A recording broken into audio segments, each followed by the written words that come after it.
Rural livelihoods. We cannot afford to forget farm workers.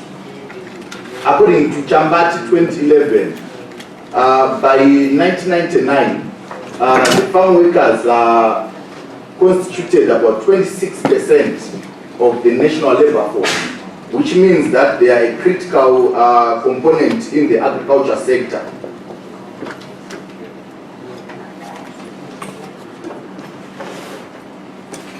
My study is based on some empirical evidence. I did a research on a farm which is in Mashonaland West. This place is or area is has a high agricultural potential, but the farm retains a strong raw character. I was looking at this farm, which is now owned by a black farmer, and it has got a compound which he inherited from the previous owner with about 73 households, and the adults are about 123, of which only 8 are fully employed. So the rest, 115 adults, are employed as part-time workers, especially during the farming and harvesting seasons. And in the off-season, they are out of jobs. These people used to be employed on full-time basis by the white employers. But with the coming in of the black farmers, they found themselves out of jobs. And now they have to do something to eke out a living.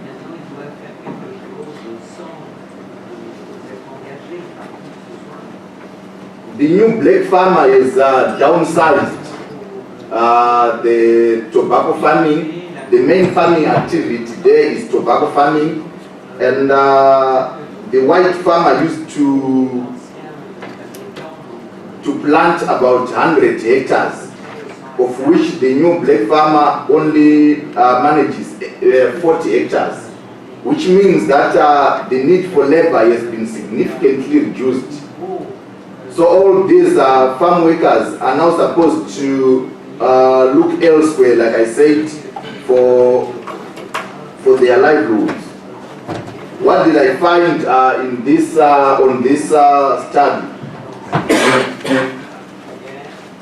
I found out that most of these farm workers no longer rely on monthly salaries that they used to get from the white farmer, because they are no longer fully employed. I realized that for those that normally get part-time employment, they never get employed or hired for 4 weeks in a row. Normally it's 2 to 3 weeks, 5 days a week, and that is not enough for their sustenance. So what do? Some of them, they get into bricklaying or brick molding for sale so that they can eke out a living. But normally this is done mostly by young men who are quite energetic, because bricklaying is quite involving and requires much human exertion. So this technically marginalizes women, though some of course try to join in. But the challenges associated with the bricklaying for sale include the issue of marketing. Marketing is not that easy to come by, so sometimes they mold their bricks and you have no buyer. So this as a survival strategy or as a livelihood option is not quite very good in turning around their situations. Some are engaged in market gardening. Most compound households acknowledge that they go for market gardening to to try and improve their livelihoods. But like I said, most of these livelihood options, they have their own challenges. Like this one, normally they are supposed to work more hours because they have to attend to their gardens after they finished work.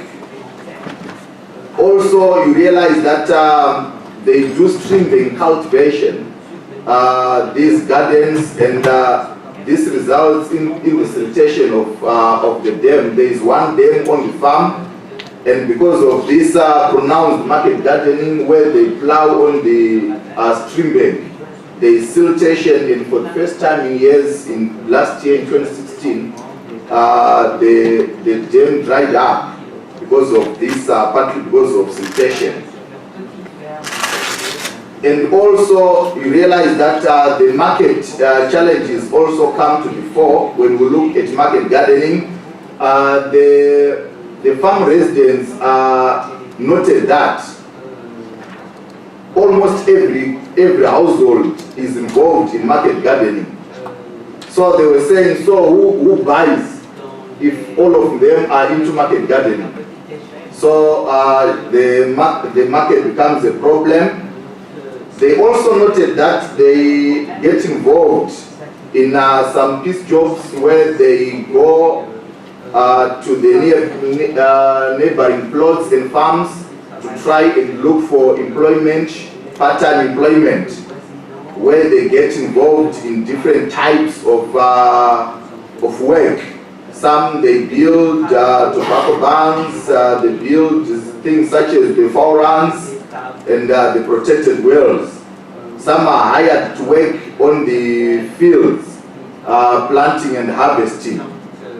But they noted that they face some competition because there are also others from other farms who also vie for the same part-time jobs.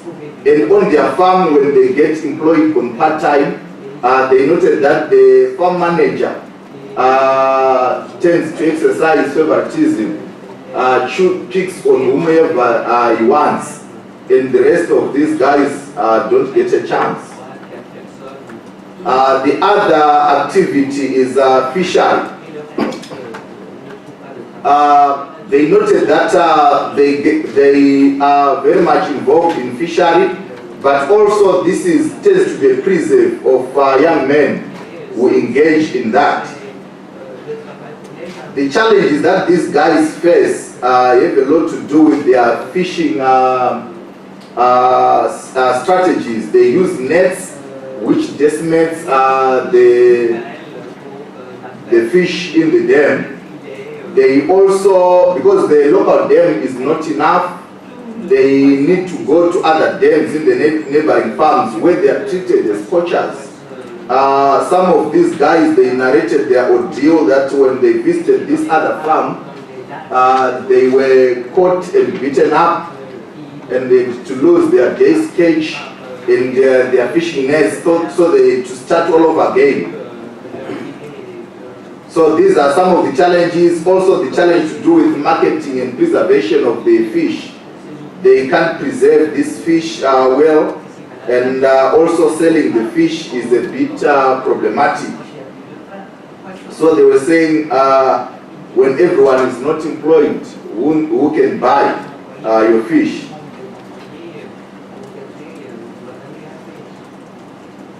Now I look at whether this issue of engaging in different forms of livelihood is good enough for the welfare of these households who are resident on the farm.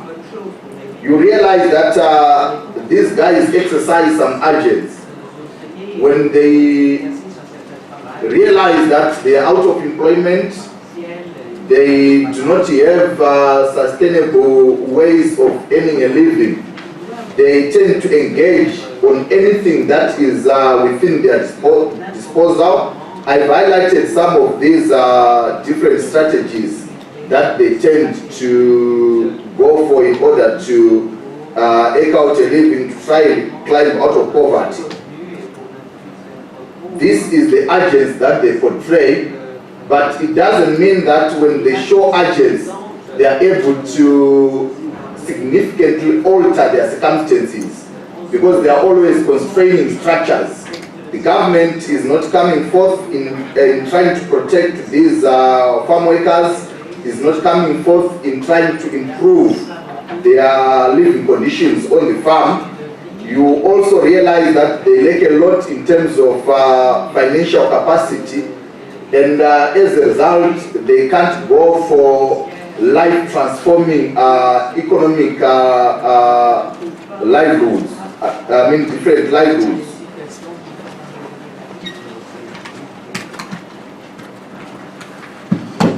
You also realize that the economy, the livelihoods that they grow for, they have challenges both to themselves and to the environment.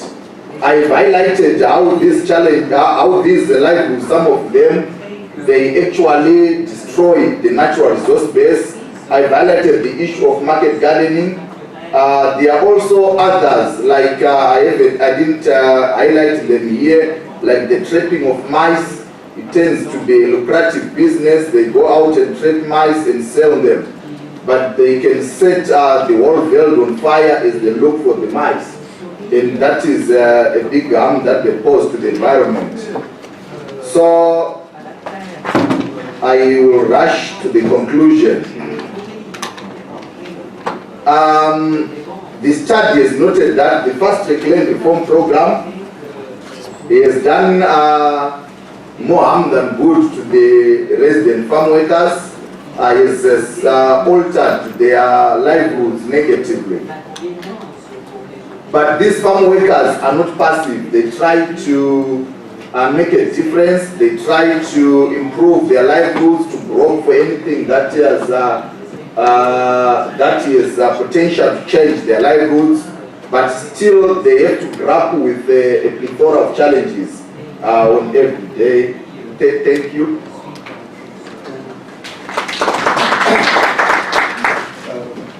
Thank you. Thank you very much for the powerful presentation. So farm workers, it's not just about providing labor on the farm, but also off farm. So that conjunction, I think, is very important, which sets the base for David's presentation on post-agrarian livelihoods in South Africa. Let us all try to follow. I know it's difficult after some people misunderstood the concept of testing last night and went far beyond. Okay. Great. Long 15 minutes, is that right? Yeah. Okay, great. Okay, so my presentation is entitled Post-Agrarian Livelihoods in South Africa's Former Homelands. I'm David Neves. I'm the only one without a name tag, so I think I'm by deduction worked out who I am. And essentially what I'm talking about are the communal areas, historically known as the homelands in the South African context. And I'm trying to sort of tease out some of those sort of lessons that we can have started to think about in relation to agriculture and agrarian livelihoods, not only in South Africa, but more expansively, perhaps in Southern Africa and elsewhere in the continent. So the sort of broad context for this talk is essentially the former homelands and the way in which they and in effect South African society is defined by the sort of legacy of settler colonialism, migrant labor, and proletarianization. Now obviously these processes are particularly sort of well developed in the South African context. South Africa is further down the sort of road of particularly the sort of proletarianization of people in the countryside. And South Africa is characterized by a highly dualistic land and agricultural terrain. So the map you see on the screen is a historical map of the former homeland, the various ethnic enclaves that were established under apartheid. They've ceased to exist. So as administrative units, they ceased to exist with the transition to democracy in 1994. But these are still areas characterized by communal forms of land tenure, and there are also areas marked by high levels of poverty and deprivation. So the political and administrative kind of distinction between the homelands and the rest of the South African countryside has been done away with or abolished.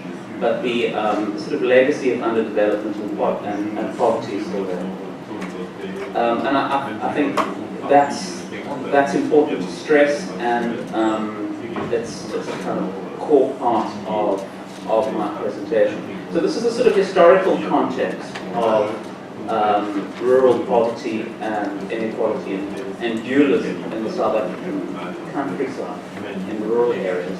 But I think it's also helpful to point out that since 1994, since the political transition to democracy, there have been a number of more recent developments. And these include the sort of changing nature, for example, of the agro-food system in the South African context. So, I mean, in this image you see a refrigerated truck with ShopRite Checkers. For Checkers, it's a brand of ShopRite. And in many respects, ShopRite sort of exemplifies these dynamics in the South African context.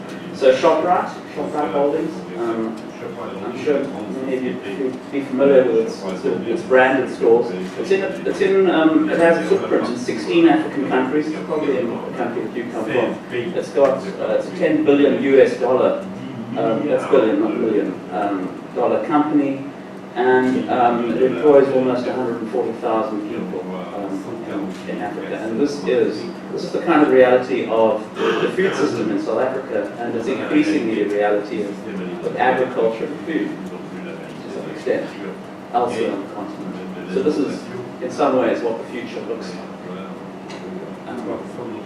So what's the relevance of this? I've been talking about the homelands. I've been talking about this context of a highly dualistic South African countryside. Why is this relevant in a conference where people are looking more expansively at questions across the African continent? I think the critical question I want to pose, the question I'm asking is, does the South African path, does South Africa's trajectory foreshadow the sort of patterns of jobless de-agrarianization that we might find elsewhere? So it's a slightly complicated question to express, but I'm saying that in the South African context, we've increasingly seen rural dwellers estranged and pushed out of agriculture. We've seen these patterns of de-agrarianization. To what extent is this does it sort of foretell the future that we might start to see elsewhere in Africa? And I realize this is a kind of provocative question, of course, because you just spent the last 2 days talking about growing agriculture. So I suppose I'm sounding a sort of a critical note. I'm asking a critical question. I'm asking about, well, are we going to see a kind of progressive increasing of agricultural productivity and potential in the African context, or are we going to see, in a sense, the sort of opposite path that one to some extent sees in South Africa? Okay, so to attempt to answer this question, I'm going to describe rural livelihoods in the South African context in terms of sort of 4 repertoires. I'm going to suggest that in the communal areas, people subsist through urban linkages and performance sector jobs, state welfare payments, agrarian activities, often at quite a low level, and other informal sector activities. And of course, agrarian activities are subsumed within this category of informal sector activities. But let me go through them one by one and then ask critical questions about how the supply is elsewhere in the continent. So in the South African context, one finds high levels of wage dependency. In South Africa, despite high levels of unemployment, a key source of resources and livelihoods for many people, including people in the countryside, remain urban wages. And this is a major determinant of poverty and people's class position. I am, however, suggesting that there's lots of evidence of the extent to which employment opportunities have declined, have gone down, they've waned in the South African context. Partially because of the capital-intensive, labour-unintensive carbon future. And I think it's a sort of point that we need to think about when we think about rural livelihoods. And I mean, from having been here for part of the conference and perusing the program, I think it's a part of the puzzle that we don't really speak about when we think about the future of agriculture, or the future of rural areas in the African context. And this is just an image which shows you one of the sort of transient rural markets that springs up in South Africa around payment of social payments.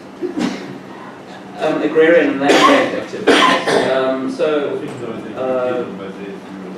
There certainly is evidence of small-scale agriculture in the former homeland communal areas, but it's often variable, it's contingent, it's frequently small and at a low level. And I think it's helpful to sort of reflect that that de-agrarianization, that the sort of movement out of agriculture reflects, of course, South Africa's legacy of racial dispossession and displacement.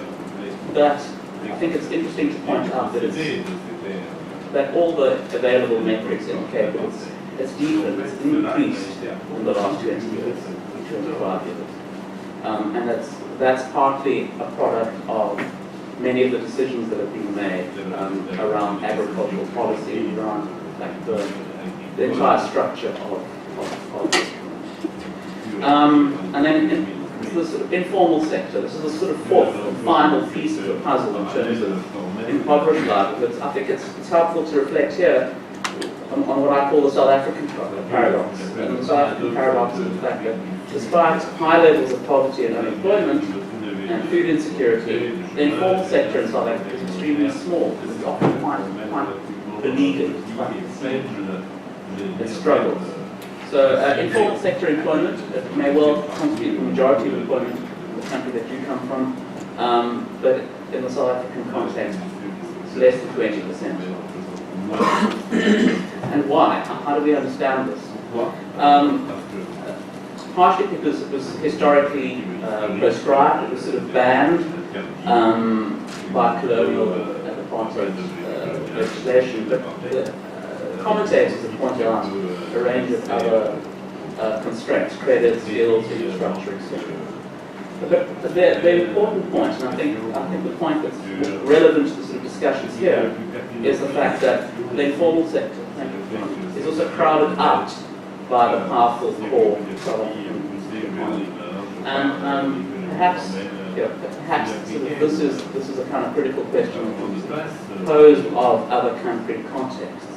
The way in which the likes of ShopRite, opening supermarkets, the way in which a developing powerful core economy potentially stands to and will crowd out, squeeze out the space for the informal sector, which is often a major source of livelihoods in resource development.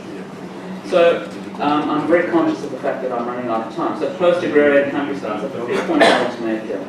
The first is I want to sort of reflect that these spaces are often crucial for social reproduction.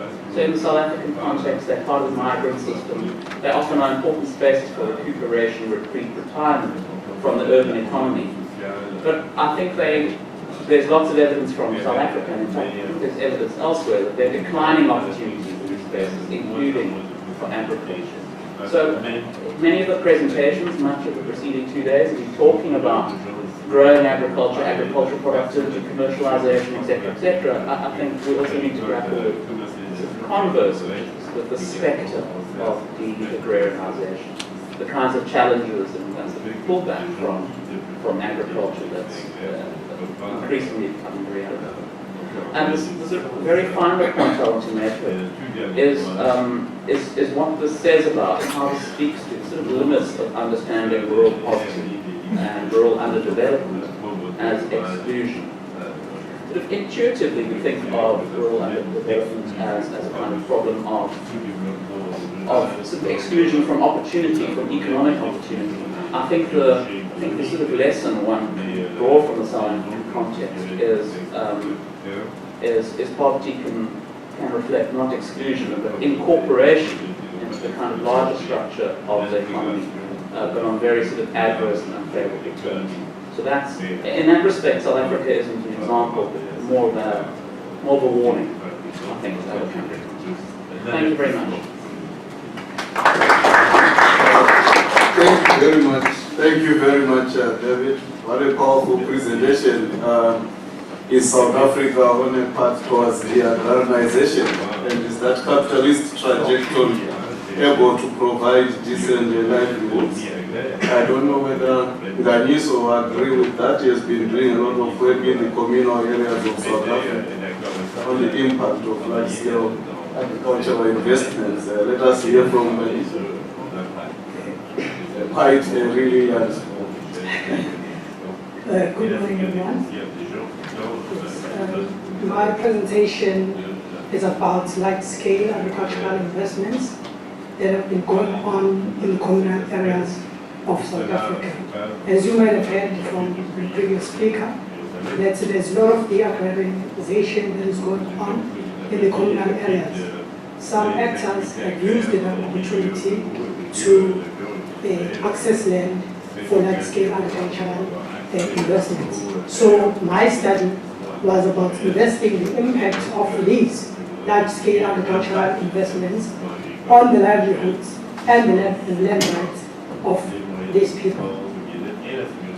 My study is framed on the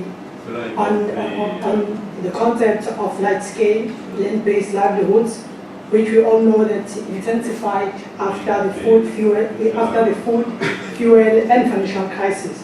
And it has also been reported that 70% of these investments occurred in Africa.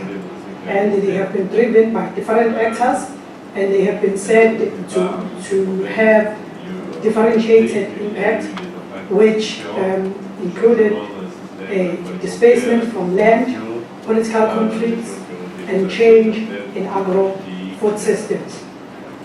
I will not dwell much on the South African context because the previous speaker has explained everything with regards to what's going on in South Africa. However, I would like to highlight that most of the people in the communal areas are now relying more on purchased food.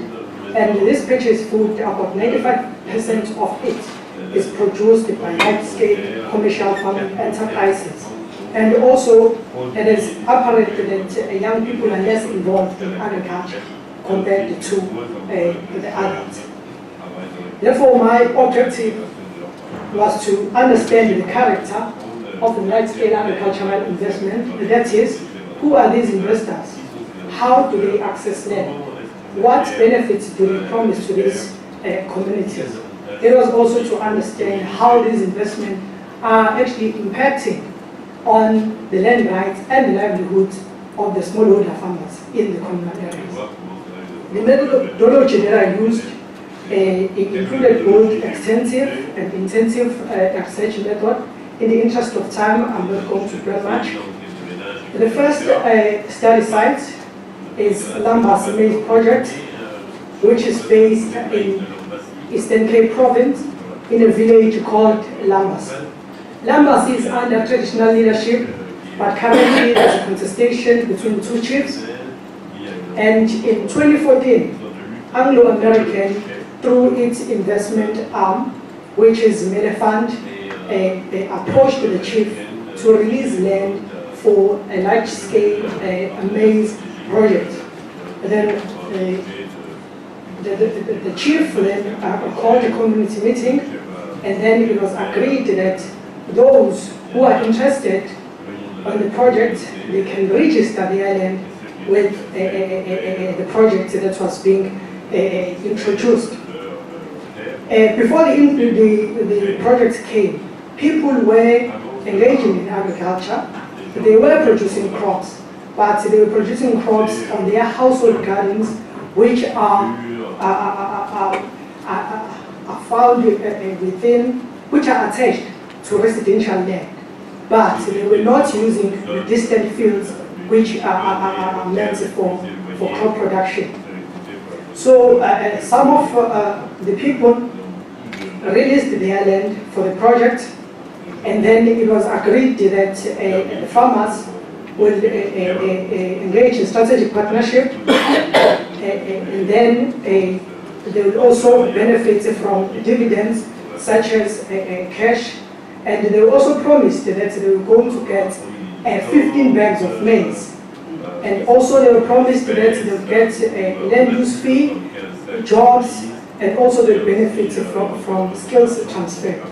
Indeed, 350 households registered their land, which then amounted to 900 hectares. And then Anglo-American then invested 14 million rand and then appointed TechnoServe as its implementing agent.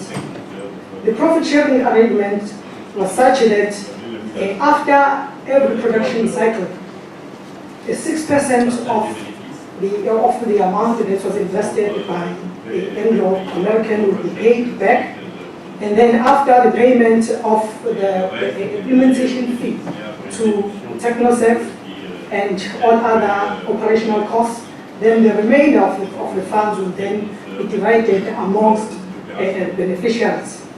Indeed, between 2014 and 2016, maize and beans were planted. However, people only received a land use fee of 700 rands, and they received 1 bag of maize a hectare. That is, if someone had 2 hectares, then they received 2 700 rands and 2 bags of maize. The farmers also benefited from the jobs. However, these jobs were few and short-term jobs because of the production model that is being used there, which is highly mechanized. Though the crop production there is rain-fed, but they are using, there's a use of technology. And it was also clear that after people had given their land up to the investment, they lost access to it and control over it. So that is on their arable land. But apart from that, they also lost access to natural resources such as the Dutch grass and edible weed. Dutch grass is very important for roofing, and edible weed, those were, because when the investment came, some of the farmers were actually using their land, but at a very small scale. They're using their arable land at a very small scale, and when they produce crops, they were also able to collect edible weed. But now they are unable to do that because of the use of the chemicals on this new project. Farmers have not been happy about what has been going on, but some of them indicated that they will not be withdrawing their land because there's that option for them to withdraw their land from the project. The second study site was at the Straight Crime Irrigation Scheme, which is based in Limpopo province. This irrigation scheme is found in Straight Crime village, and it is also under traditional leadership, and in this case it is not contested. In 2007, government approached the chief and the community with an aim of revitalizing the irrigation scheme that they had before, that it had been destroyed by floods. And then government declared that they were going to be investing 24 million rands towards the creation of a new scheme. However, the agreement was that they should engage in a joint venture partnership with a strategic partner. And the farmers would have to release their land and water and the infrastructure, which included the irrigation system that was bought with that investment. The promised benefits for these farmers was dividends, jobs, and the transfer of skills. This irrigation scheme benefits about 260 households, and the crops that are grown there is maize, beans, wheat, butternuts, and peanuts. And they have been in a strategic partnership with Mr. Botha. And Mr. Botha is entitled to 60% of the profit. However, before him, there was Mr. Creighton, but he had to leave in 2014 when community members protested against the project.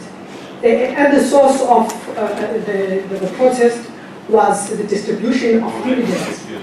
Some of the protest was actually led by young people who were complaining that their parents have been forever consistently given 5,000 rands, irrespective of the crop that is being grown. And they were also concerned about the transparency and the accountability of the committee that represented the farmers, the committee that was led by the chief. Then they engaged in a protest, which then resulted to Mr. Creighton leaving the project. During Mr. Creighton's time, the beneficiaries were paid 5,000 rand. That is, after every production cycle, they were paid 5,000 rand. But after he left, a new committee was installed, which was made up of young people. And then they took over the project, working hand in hand with the new strategic partner, which is Mr. Botha. However, since they've started, people have been receiving less dividends than they did when the previous investor was there. And that has resulted to some of the beneficiaries, particularly old people, going back to the chief, asking him to intervene on their behalf. As a result, there's a case that was instituted against the current committee and the strategic partner, where it is hoped to nullify the contract that exists between them. However, that case was dismissed.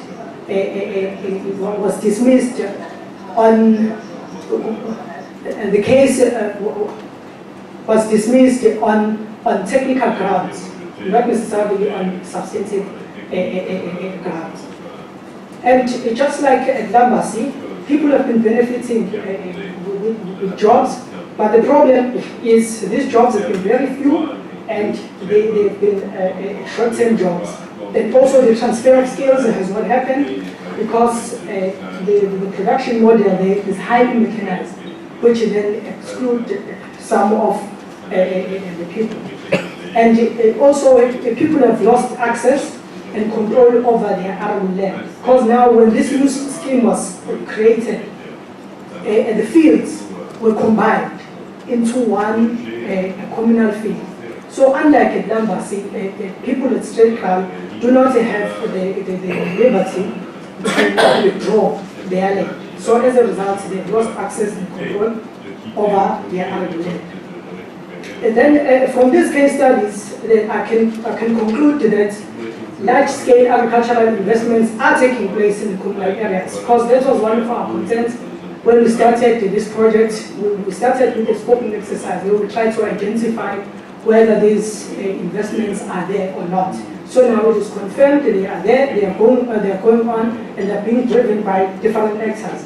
And also, what appeared there was the exclusion of elected leadership, because after 1994, each and every part of South Africa has had an elected leader, that is councillors. So now when we see during negotiation and consultation for these investment deals, they are not involved, and it's only unelected chiefs that are involved.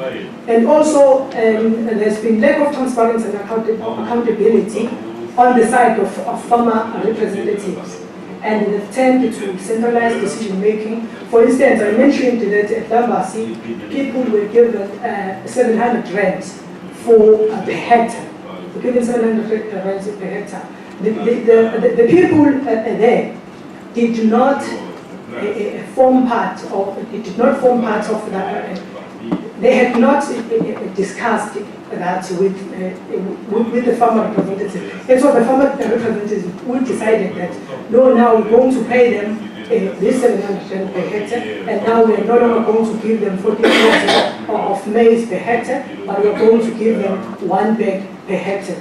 And also what has been forthcoming is that some of the benefits that are promised there do not materialize fully, but they do materialize, but not all of them. And also we've seen a loss of access to land, which then threatens the land rights of the people to both arable land and communal resources. Thank you very much for your attention. Thank you very much, Nganiso, for the brilliant presentation. I know that some young scholars like traveling, so you can tighten your belts. I'll now fly you to the Democratic Republic of Congo from South Africa. So we have Koreko now, talking more about energy, but there's always a land, water, food, energy nexus to our life. It's your turn now. Thank you very much. All the presentation has been made in English, so I want to relieve pressure on the ears of French-speaking people who are in the room. I will make it in French, even though my slides are in English. So, alors, je m'appelle Oracle Makamviki, je viens de la République démocratique du Congo. Actuellement, je fais mon PhD à l'université de Nagoya, qui est la capitale de la préfecture d'Aichi. La préfecture d'Aichi, c'est tout au Japon. Bon, pour la présentation, je passe d'abord par les sommaires. Je vais faire une petite introduction suivie d'un bref aperçu de la situation économique de la chaîne de valeur liée au charbon du bois. Et je vais parler de l'input et de la gouvernance quotidienne. Je vais parler quelques mots sur les innovations. On ne peut pas parler de charbon de bois sans faire allusion à tous les problèmes écologiques ou encore environnementaux qui peuvent y en découler. Et après, je ferai une petite conclusion. Je serai vraiment un peu trop bref. J'irai directement dans l'essentiel. Je vais éviter trop de détails. Pour le contexte. So is this working for everyone? Pour le contexte, la première phase d'ICC. En bref, il y a une personne qui s'est demandé est-ce qu'on peut encore parler d'une société nationale d'électricité au Congo, vu qu'il y a trop de coupures d'électricité. L'image de la République démocratique du Congo, on le sait tous, dans les années 60, c'est le boom des indépendances. La plupart des pays africains ont eu leur indépendance dans les années 1960. Suivi dans les années 1970 au Congo, dans le cadre de la réalisation où on a nationalisé les entreprises privées, qui sont devenues des entreprises de l'État. Ça affaiblit déjà la structure économique du pays. Et après le programme d'ajustement structurel, l'économie était plus ou moins par terre. Et dans les années 1990, il y a eu 2 pillages. Ces pillages ont vraiment paralysé l'activité économique du pays. Et aussi a conduit beaucoup de désinvestissements dans les secteurs, dans nombreux secteurs, entre autres les secteurs de l'énergie. Dans l'entretemps, la population continue à croître. L'offre de l'électricité était à plus ou moins 490 kWh, alors que la demande s'est accrue à plus ou moins 700 MW. Ce qui fait que ce déficit-là a eu pour conséquence, souvent il y avait des délestages de coupures d'électricité. Et la population, comme on le sait, le Congo est classé parmi les pays pauvres, la population est pauvre, et puis la rareté de l'électricité qui a eu aussi comme conséquence l'augmentation du prix du kilowattheure, la population a voulu trouver une source alternative d'énergie. Et ces sont rébattus généralement dans le charbon du bois. Bref, c'est plus ou moins ça. Et vu le boom qu'il y a eu dans le charbon du bois, plusieurs autres institutions internationales ont commencé à financer des activités dans ce secteur-là.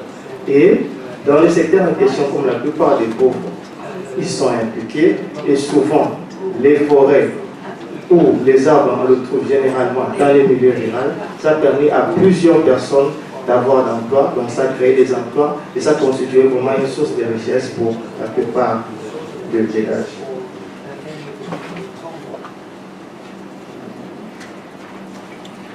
Pour la méthodologie, simplement je dirais que j'ai utilisé la méthode participative, j'ai essayé de voir les acteurs clés, je les ai interviewés, j'ai fait des focus group, j'ai fait des interviews individuelles, j'ai identifié les acteurs clés et ils m'ont expliqué comment la chaîne s'est faite. Voilà un vrai pour la méthode. Et j'ai un peu essayé de faire une carte de tous ces acteurs-là. Le message essentiel dans cette carte est celui-ci. Vous remarquerez que toutes les activités plus ou moins liées à la production se trouvent en milieu rural. La commercialisation essentiellement est faite en ville. On fait aussi de la commercialisation en milieu rural, mais les différentiels des prix est tel qu'il serait mieux de vendre cette production en ville pour accroître la marge bénéficiaire.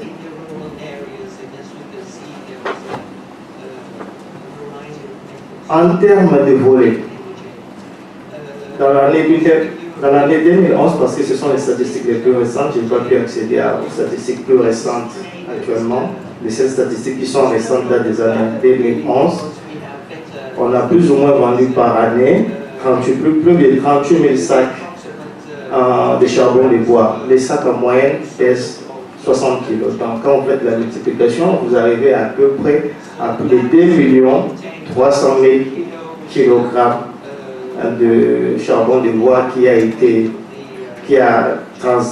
on a fait des transactions pour l'année 2011.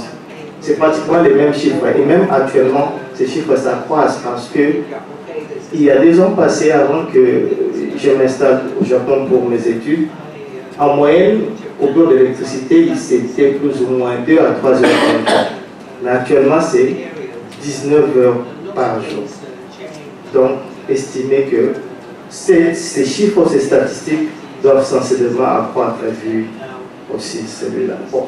En termes de provisions, Kinshasa se trouve entre la province du Bas-Congo et la province du Bandundu. Ce sont ces 2 provinces-là qui approvisionnent la ville de Kinshasa. Et aussi à certaines autres provinces, la province de l'Équateur et la province orientale se trouvent au nord. La province orientale a des limites avec le Sud-Soudan. La province de l'Équateur a des limites avec la République centrafricaine. Ils approvisionnent aussi la ville de Kinshasa par voie fluviale, parce que le fleuve Congo traverse du sud jusqu'au nord. Ça traverse pratiquement tous les pays. Donc ils utilisent ces voies-là pour ravitailler la ville de Kinshasa. En termes de jobs, ce qu'il y a à noter est que le secteur du charbon du bois crée 20 fois plus d'emplois directs et indirects que le secteur forestier formel. C'est l'information que vous devez retenir. En termes de revenus, j'ai essayé un peu de voir les bénéfices tirés par sac par différents acteurs. Mais ces bénéfices sont plus ou moins relativisés. Et je dirais pourquoi ce sont des bénéfices plus ou moins relativisés. Ok. Parlons de livelihood et de la gouvernance. Et je l'associe aussi avec le fait que j'ai dit que les bénéfices sont relativisés. On ne peut pas, leur gouvernance du quotidien marque leur façon de vivre, leur façon de gagner la vie. Et aussi impact sur leurs revenus. Pourquoi? Je me suis servi d'une étude menée par le professeur Desardins-Olivier qui essayait un peu de voir la gouvernance, non en termes de règles formelles, comment ça se passe, mais il a pu identifier une 3e dimension qui sont les normes pratiques. C'est-à-dire ce ne sont ni les normes formelles, ni les normes sociales, mais entre les deux, il y a certaines pratiques qui ont pris de l'ampleur et des fois qui dominent même dans les secteurs formels et qui peuvent même dominer dans la vie sociale. Donc il a trouvé que pour la plupart des pays africains, ces normes-là jouent un très grand rôle dans les explications. Et maintenant, j'essaie un peu de lier ça aux bénéfices. En fait, les bénéfices que j'ai pu calculer, ce sont des bénéfices avec des coûts vraiment objectifs. Mais, si vous incluez les coûts des transactions les transactions sont de nature, souvent dans ces cas, non formelles. Des arrangements se sont faits entre différents agents. Donc, il y a des coalitions qui se créent, qui se font, qui se défont, qui se refont, donc sur base des intérêts communs. Donc, vous verrez les agents de l'État qui sont censés assurer les services publics peuvent être en coalition avec les chefs coutumiers sur des choses relatives à la terre, sur des conflits avec des... Donc, c'est vraiment un imbroglio de choses. Je n'aimerais vraiment pas entrer en détail. Et j'aimerais dire ici que, comme les autres présentateurs l'ont dit précédemment, il ne faut pas seulement voir cette question en termes de la chaîne, mais il faudrait voir toutes les implications que cette question peut avoir dans les autres secteurs. Je crois que j'ai mis un peu ces deux slides qui sont un peu des illustrations. Les premiers, c'est l'exemple de transporteurs, les difficultés qu'ils ont toujours au quotidien. Vous voyez là, il y a quelqu'un qui stoppe, la dame qui stoppe, il demande à la personne s'il a le permis de conduire, la carte rose. Il lui demande de lui donner son téléphone. Est-ce que les téléphones, qu'est-ce que ça a à voir avec la route? Ce sont des tracasseries. Tout justement, tout ça, ça entre dans les coûts des transactions. Et ils savent qu'ils ne peuvent pas demander ça, mais le système est tel que c'est comme ça. Si vous ne faites pas, vous ne savez pas vivre. Je prends un autre cas ici. Et ce type ici, il demande pratiquement, donnez-moi votre carte d'électeur, votre passeport, perte de pièces, votre patente, votre carte de vaccination. Qu'est-ce que la vaccination a à voir avec tout ça? Moi-même, quand je faisais les études sur le terrain, parce que pour aller dans les sites de production, il faut traverser une rivière, moi, on m'a demandé où sont tes documents. J'avais un livre que j'ai lisé, j'ai montré. J'ai dit non, pas ces documents. Ta carte d'identité, je donne. Ton passeport, heureusement j'en avais aussi, je donne. En tout cas, tous les documents qu'ils m'ont fait demander, je les avais. Et ils m'ont pris en quoi? Ils m'ont dit, où est ton gilet de sauvetage? Parce que j'ai traversé un pont. Moi j'ai dit non, mais je ne prends pas les bateaux, je traverse un pont sur route. Pourquoi vous me demandez un gilet de sauvetage? Donc, pour vous dire qu'on cherchera toujours des moyens pour suggérer quelque chose. Bon, un peu en termes d'innovation, c'est une petite innovation, ce sont des, comment on appelle ça, des brésiers, et ce sont un peu des brésiers qui fonctionnent avec de la batterie. Ça a quand même créé certaines autres choses en termes d'innovation. Les gens qui produisaient en général, leur processus de production était traditionnel. Ils ont essayé un peu d'améliorer leur processus avec l'aide des autres organisations. Ils ont créé des faux améliorés. Ça a créé leur production de 30%. Mais dans les sacs de charbon de bois, il y a toujours des petites particules, des petits morceaux qui généralement étaient jetés. Mais avec cette petite technologie qui est une innovation, mais pas au sens très occidental du terme, ces petits morceaux qui étaient souvent jetés pouvaient maintenant être utilisés avec ça, ce qui a pu aussi accroître le chiffre d'affaires des vendeuses parce qu'en général, ils les jetaient. Et mais maintenant, comme il y a un marché, ça a créé un peu leur chiffre d'affaires de 10%. Donc, compte tenu du temps, les aspects environnementaux, vous le savez, avec tout ce qu'il y a comme carbonisation et tout ce qu'il y a comme on doit couper les arbres pour faire les charbons du bois, il y a beaucoup de choses qui peuvent arriver. Mais cependant, je n'ai pas pu vraiment mesurer. Je vous montre une photo. Regardez comment cette voiture ici, ces camions, regardez la quantité de fumée. S'il y a des gens qui peuvent évaluer cela, et aussi il faudrait savoir que ce sont des voitures diesel. Nous tous nous connaissons l'histoire des voitures diesel actuellement. Qu'est-ce que ça a comme impact? Mais vous verrez que ces véhicules datent de 20 ans. Les pièces de moteur n'existent pas, ce sont des adaptations. Les contrôles techniques n'existent que de nom. Donc, tu peux avoir un document, on dit que contrôle technique, OK, mais la personne qui déclare OK n'a même pas vu les véhicules. Donc, vous voyez tout ce que ça peut avoir. Bref, en termes de conclusion, je dirais ceci. On ne doit pas seulement regarder la chaîne en soi, mais on doit regarder tout ce qui est autour de cette chaîne-là. Et aussi, au cas du Congo, on doit avoir une politique à la fois qui essaye de mettre ensemble les politiques forestières, agricoles, parce que ce sont des codes différents. Et des fois, l'application pose souvent problème sur le terrain. j'ai dit et je vous remercie. En japonais, on dit Ijodes, arigato gozaimashita. Merci.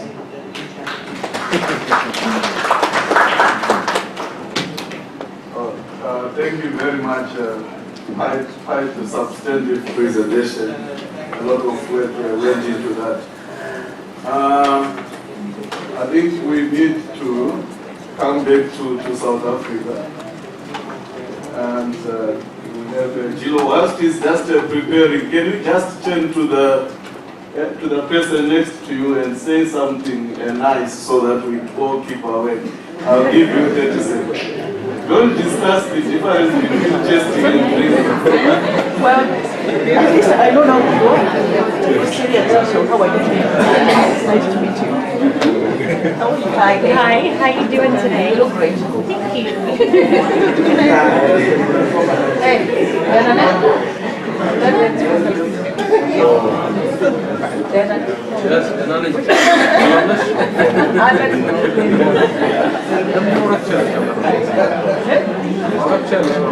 wow, don't go so fast.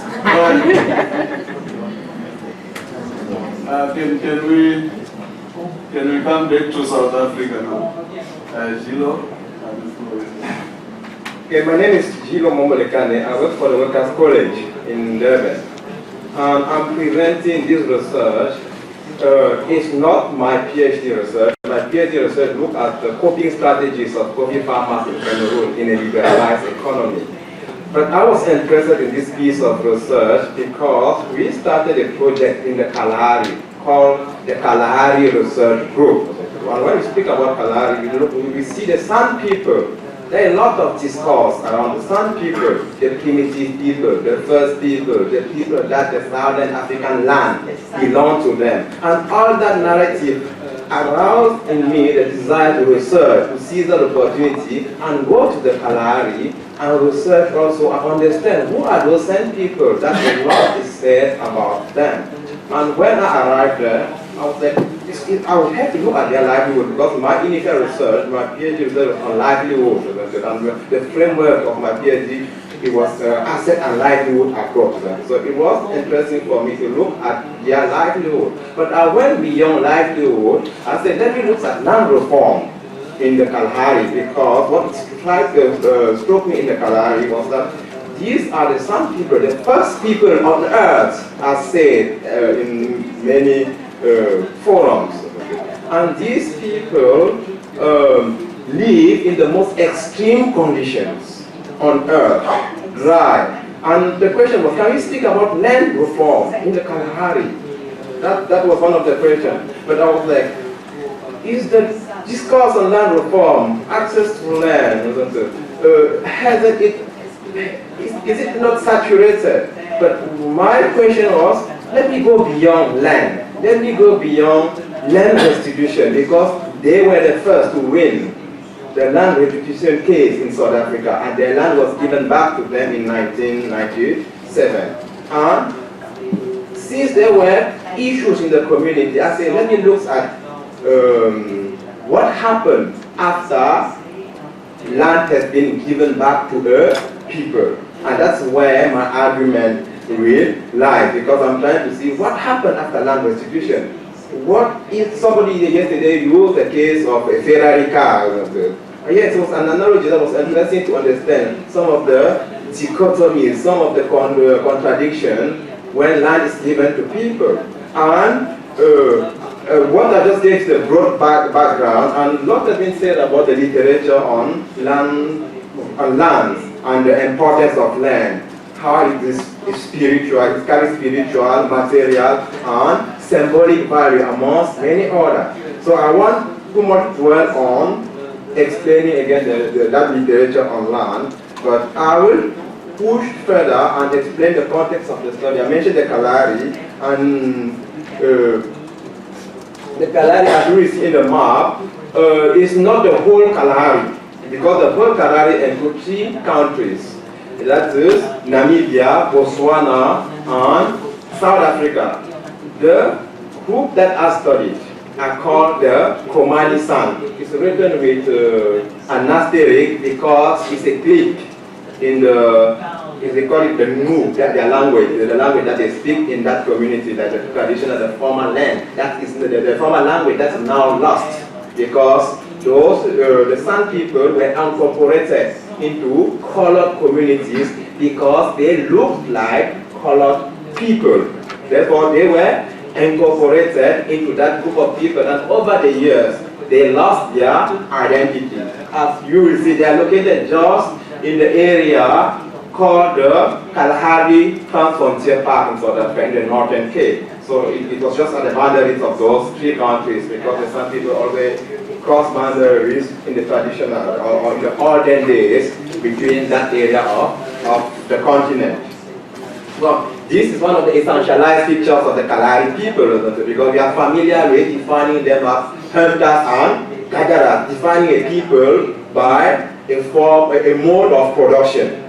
That is what usually the essentialists discuss, bombard us about these people in such a way that they are defined by those cliches.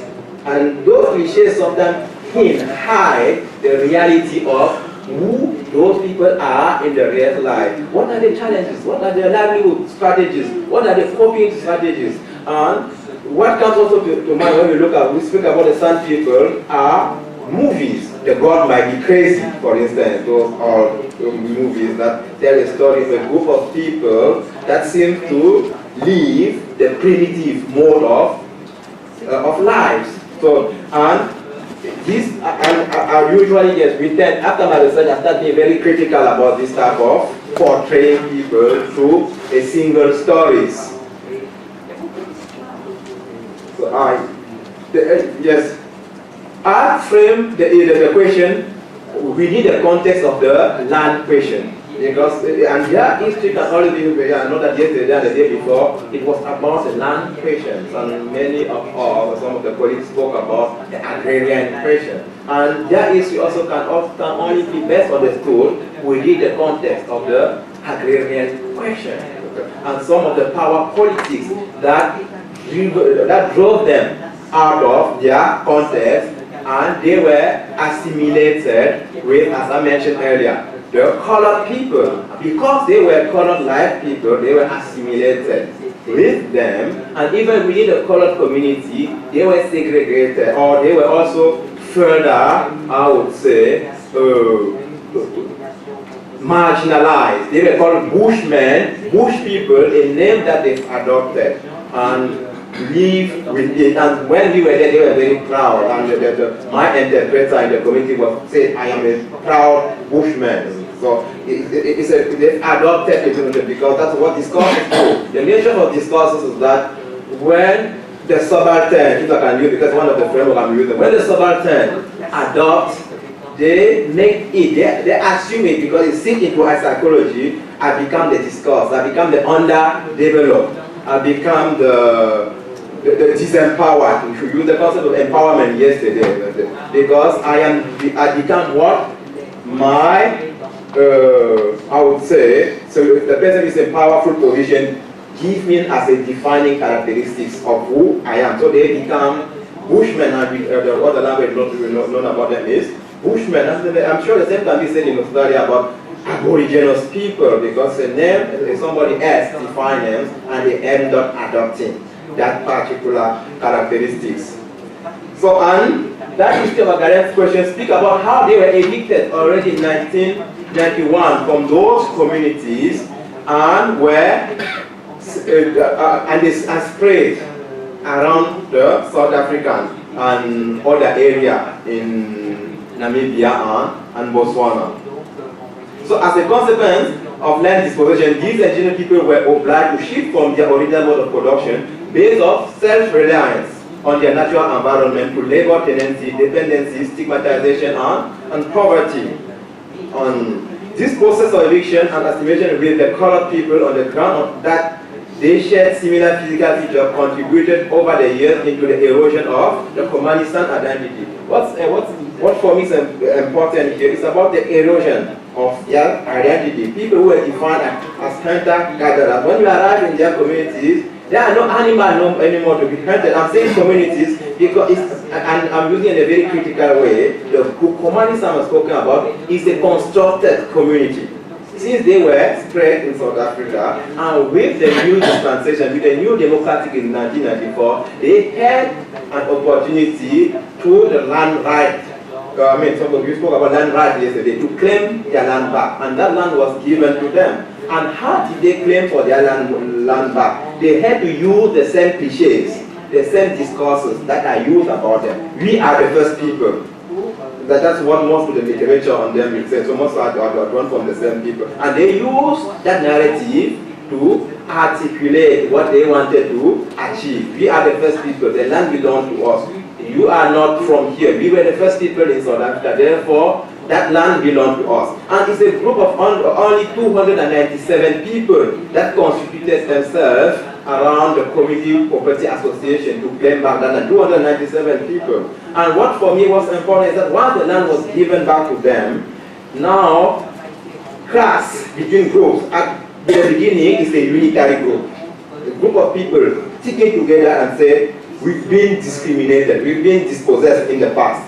Please give us what belongs to us. We are the first people.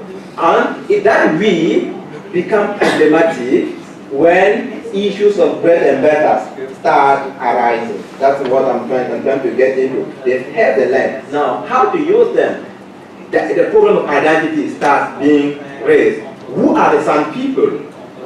They start saying, you are a fake San, you are a modern San, we are the true San. You can't even speak the language. And in a matter of case, thank you, and in a matter of case, only one old man in that community could speak the San language. So that articulation, that essentializing the discourse about the San people now track and issues of disunity, internal dysfunction within the community affects them and it carries on. As I said, 207 people, the number of hectares they that was given to them was 40,000 hectares. Some of the key findings that I have to mention, when you start tapping into the findings, but I have to continue. So, when I arrived in the community of 40,000 hectares, there are no basic necessities such as housing, school, clinics, electricity, transport, water and sanitation. Why? Because they were trying to approach the government and said, we need to have a township status. But since that land was given to them as a communal era, it becomes like a private property, and the government was struggling to invest in a private. That's one of the idea I perceive from the community, that you can't get services because the government perceives us as a unit, a private entity. The school were far, but the closest high school we found in the community was 17 kilometers away from the main center where many people reside. The clinic, transport, water and sanitation. And I alluded already to the division within the community, fueled by the politics of identities, characterized by the distinction between real versus fake. Also, I touched on to that because it also, what it tells us is that it's not about giving the land back. It goes beyond restitution. Restitution, and if it wants to be a human restitution, it's not about just give the land, because it's about also finding ways to put into place policies that will allow those people to live a sustainable livelihood after the land has been given back to them. The conflict between community members contrasts with the unified strategy which the essentialist discourse, as I mentioned earlier, formulated and articulated to achieve the land claim victory. It shows that the weakness of the essentialist discourse resides on the fact that once the common cause has been achieved through strategic essentialism, the apparently cohesive common front created to win the case struggle to hold together. In conclusion, the Kumanistan case shows that land restitution should only be the beginning of mending the past injustices done to given community or individual which land rights have been abused.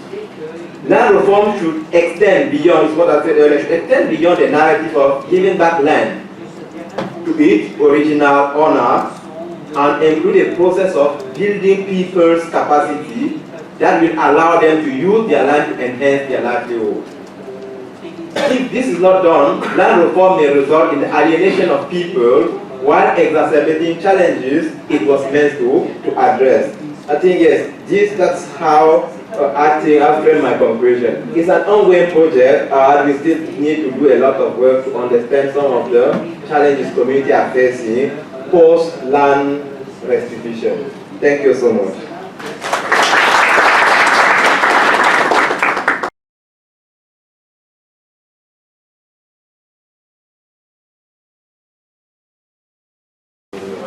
Thank you. And this session will be chaired by Amina from Kenya.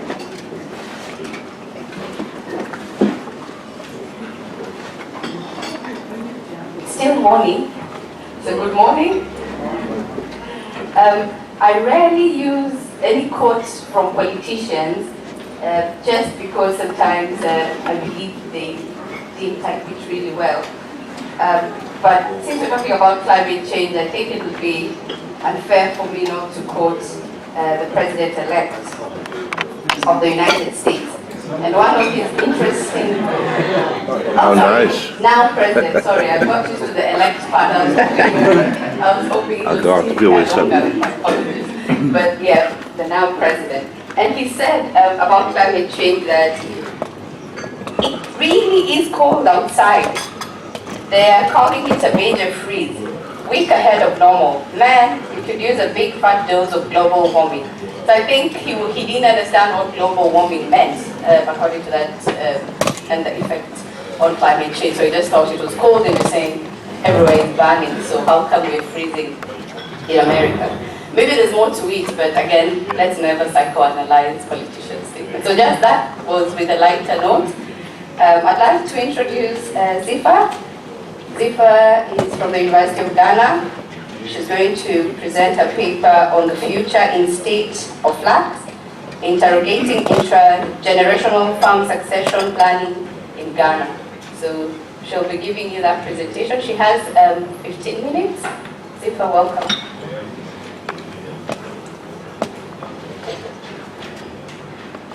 Okay.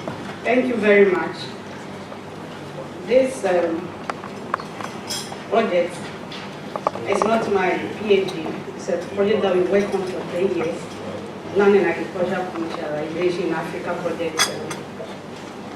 So I work with Syria, with Paul, of George Jakarta, and others in Kenya, Zambia, and Ghana.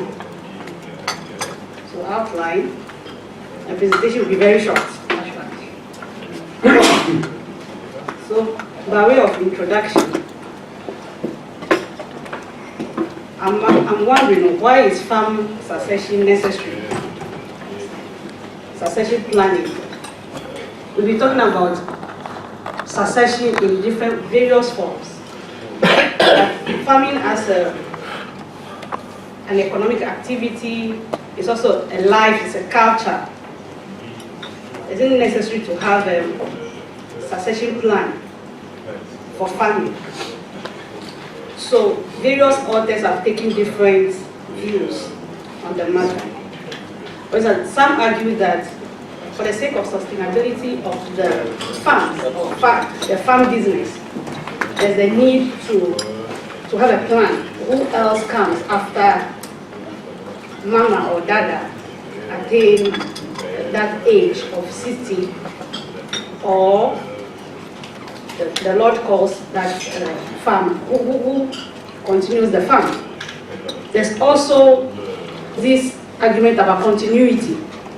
Every business has its own ethics, its own networks, and other forms of, other ways of drawing on resources. So when we have a plan, then we are sure that there's continuity. There's also this other one that talks about knowledge transfer, that when you have a plan, it helps in transferring knowledge, so there's no cuts in whatever knowledge that has been accumulated over the years. Yet there are also other arguments on demographic factors. That's there are aging farmers. In Ghana, our census data showed that that was in 2010, our last census. The average age of a farmer in Ghana is 55 years. That was in 2010, so all things being equal, there should be more than 16 today. And in one of the regions, the Volta region especially, the data showed that the average age of the farmer there is 70 years. That region has the most migratory trajectory in Ghana. They migrate a lot, so that will explain why, because many of them are either returnees or so the young people left the area. So that is a very dire situation there. Then there's this instrumentalist argument that strategic planning is very, very important because of employment issues, especially when it comes to youth employment. Agriculture can be used to solve that. So when we have to draft young people into agriculture in one way or the other.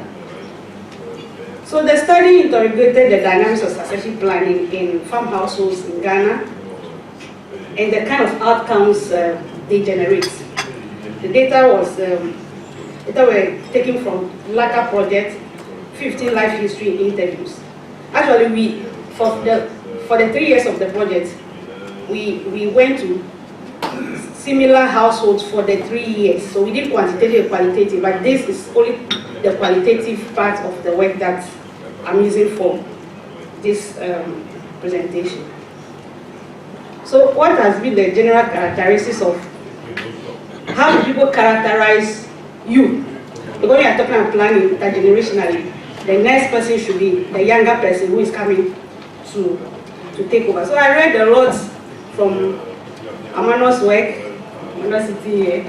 on how the Ghanaian society, I don't know that it differs from other societies in Africa, how they look at the youth, whether somebody is young or youth. Then it's synonymous with laziness. Young youth, they are lazy, they like migration, very migratory, they love money loving. They do not want to engage in agriculture. And people even argue that even when they are interested in agriculture, they do not have the productive resources to do so. But in our context, the youth are the backbone of agriculture because of it's their labor. Agriculture rests on their labor, mainly. So I just want to give us a context of intergenerational farming and succession in Ghana. The context at the macro level, I think they have been thinking about this issue about agriculture and how to sustain it in different ways. So we have this youth in agriculture program here. The focus is to get the youth to be employed. And mainly it focused on urban youth who are graduates. That's the target. Not whether you who are already in agriculture in one way or the other. There's also youth and cocoa farming. The cocoa board has realized that cocoa farmers are aging. So you imagine that the concept of using young people into agriculture is not to make them own account farming, but to solve the problem. So there's already a problem with that kind of program. But at the micro level, we have learned about inheritance systems in Ghana, where parents will leave property for their young ones. And in land and labor relations, this discussion has been done, but it was not a discussion on farm succession. So Amano, Mikel, and many other agrarian scholars in Ghana have taken different dimensions of how we could look at how young people or youth are integrated in agriculture in one way or the other. So we look at the profile of the commercial farmers that we studied. We look at more smallholder farmers and then commercial farmers more. So for these people, they are taking farming as a business. So many of them are into horticultural crops or tree crops, and then we wanted to know whether they have children on the farm or any other kin. So for many of them, the children are on the farm by default. So I followed my father to the farm, mainly.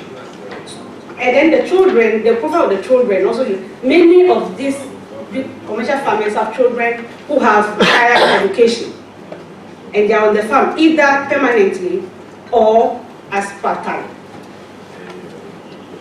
But who are the farmers? Because we are looking at intergeneration. How did they become farmers themselves? We realize that all these people worked on farms with their parents in the past, but they were not farmers before they started farming. They were in urban jobs. They were either accountants, civil servants, teachers, all that. None of them started as a farmer. They did some work somewhere and came back to agriculture. And none of them inherited a farm. They started afresh. Many inherited knowledge, as they said, that from their previous farming experiences. So what is the disconnect in the succession planning we detected in this category of farmers and the arrangements? We found that there's condescension, mainly. So the big farmer, we talked to the farmer and said, you can't do it, son. We interviewed the children differently, and the farmers differently. And the man told us, but he cannot do it, he can't farm. And then we talked to the son, and he said, no, I can do it. So it's mainly based on this condescension from the farmer's own perspective. Meanwhile, they do not have any plan of succession. It's also mainly based on assumption that he knows that he will take over.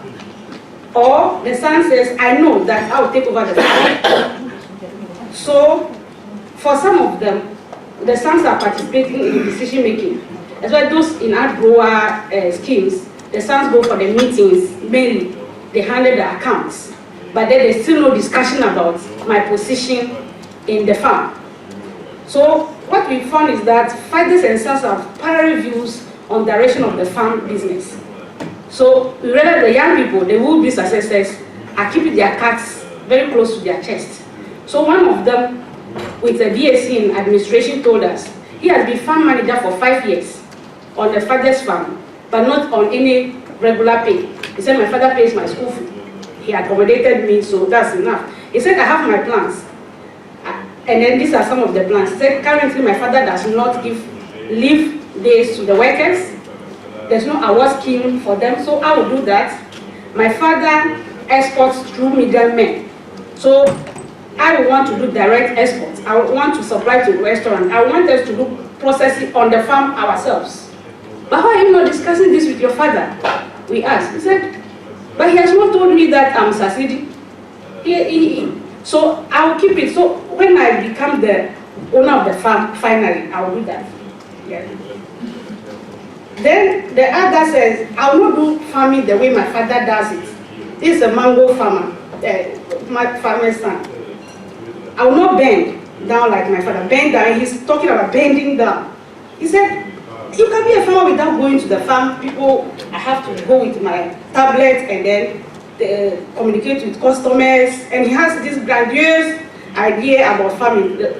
And then, so this is another kind of condescension that the way my father is doing it is not right. I will do it the other way. And then the others said, my father's way of farming is archaic. So you can see that either the children are ready to take over the farm, but they are waiting their turn so that they will introduce their whatever ideas that they think they have to the farm. What about the smallholder farmers? Those that we call farmers by default. Mainly food crops and a few horticulture crops. The children, for them, almost all of them, the children are on the farm. They are already working. And the wives are also there occasionally. They have lesser, the education is not as high as the children of these farmers have less education. So for them, are they succeeding or resisting? We realize that they have more than one children on the farm.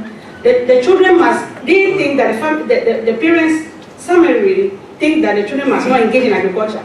That agriculture is, they will inherit poverty. So, but the families are already on the farm. The children are already on the farm, actually. But then you are saying agriculture is poverty. That either they study agriculture first in school, they will not allow them to be farmers. That agriculture is not lucrative. That so the children of the farm also see agriculture as a stepping stone and not as a career. So in my conclusion, I'm saying that we submit that succession planning is context specific. We know that our society is very oral one, orality. There's also gerontocracy, the role of the elderly. So when you put this together, you realize that the assumptions, because of the assumptions, there are no concrete succession plans apart from the conjectures, and that the natural succession and the others are subscribed by inheritance, lineage, and lineage practices.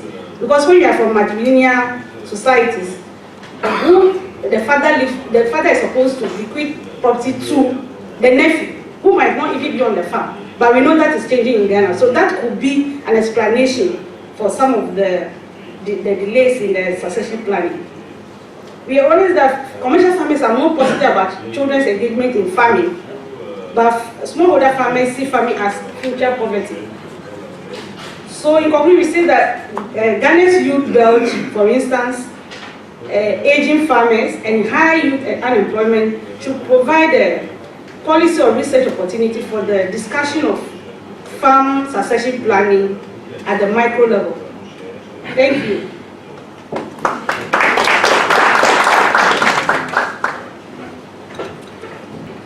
So welcome Rama to make his presentation on the returns of I do. He told me to categorically state that the I do's are not our understanding of the I do's, but he'll be able to explain that further. And it has no social or any hilarious undertone. So I don't know how he'll get away with that, but welcome. Thank you, Amina, for introducing this, and thank you, everybody. And so this paper is about the returns of I do and has nothing to do with the marriage. That's the point she didn't dare to mention. So rather, I would be looking at the returns, productivity returns, to whether female do decide along some dimensions in agriculture.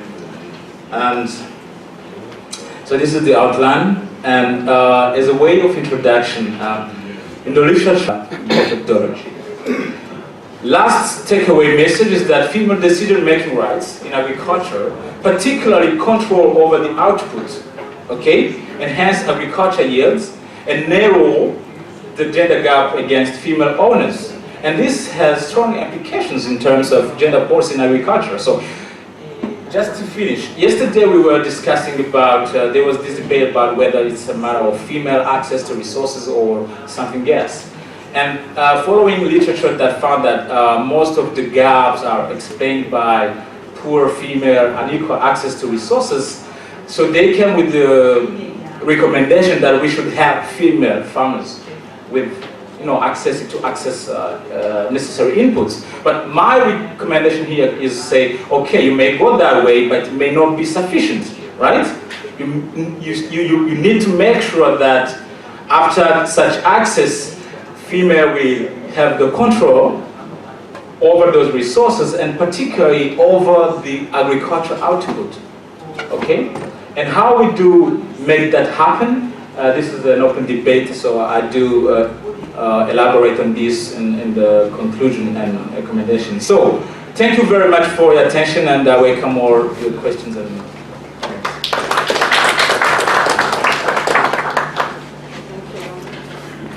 Thank you, Rama. Before I introduce Koku, I hope I said it right. I'd just like to apologize to you. We won't have the last two speakers, that's Boris and Kemina. They traveled this morning back to Addis, so it's with profound apology that we won't have those papers. But nonetheless, we'll have enough time to open up the debate after Koko's presentation on economic valuation of modern and traditional meteorological focus for maize farmers in Benin. So welcome, Koko. Thank you. Good morning, everyone. Madam, I would like to ask Madam the Chair to allow me to go beyond the normal time. I would like to get 5 more minutes. Since I'm the last presenter and there is anyone after me, I'm the only one talking about climate change today, and people talk a lot about land, about gender, about a lot of things. I need to clarify some concepts before to do my work. Thank you, Madam. I was hoping you'd allow me to exercise the discretion silently, but now since it's open it up, we will discuss it. We will make it under consideration. Okay, having answered, my name is Koku Amiango. I'm from the University of Ghana, and I'm going to present a work, some highlights from my PhD thesis dissertation. My PhD dissertation was about economic valuation of modern and endogenous climate services for maize farmers in the Republic of Benin. This is the outline of my presentation. Climate risks are the major risks faced by farmers in agriculture. Literally, agriculture means the management of climate risk. When you are a farmer, your main job is to manage risk, especially climate risk.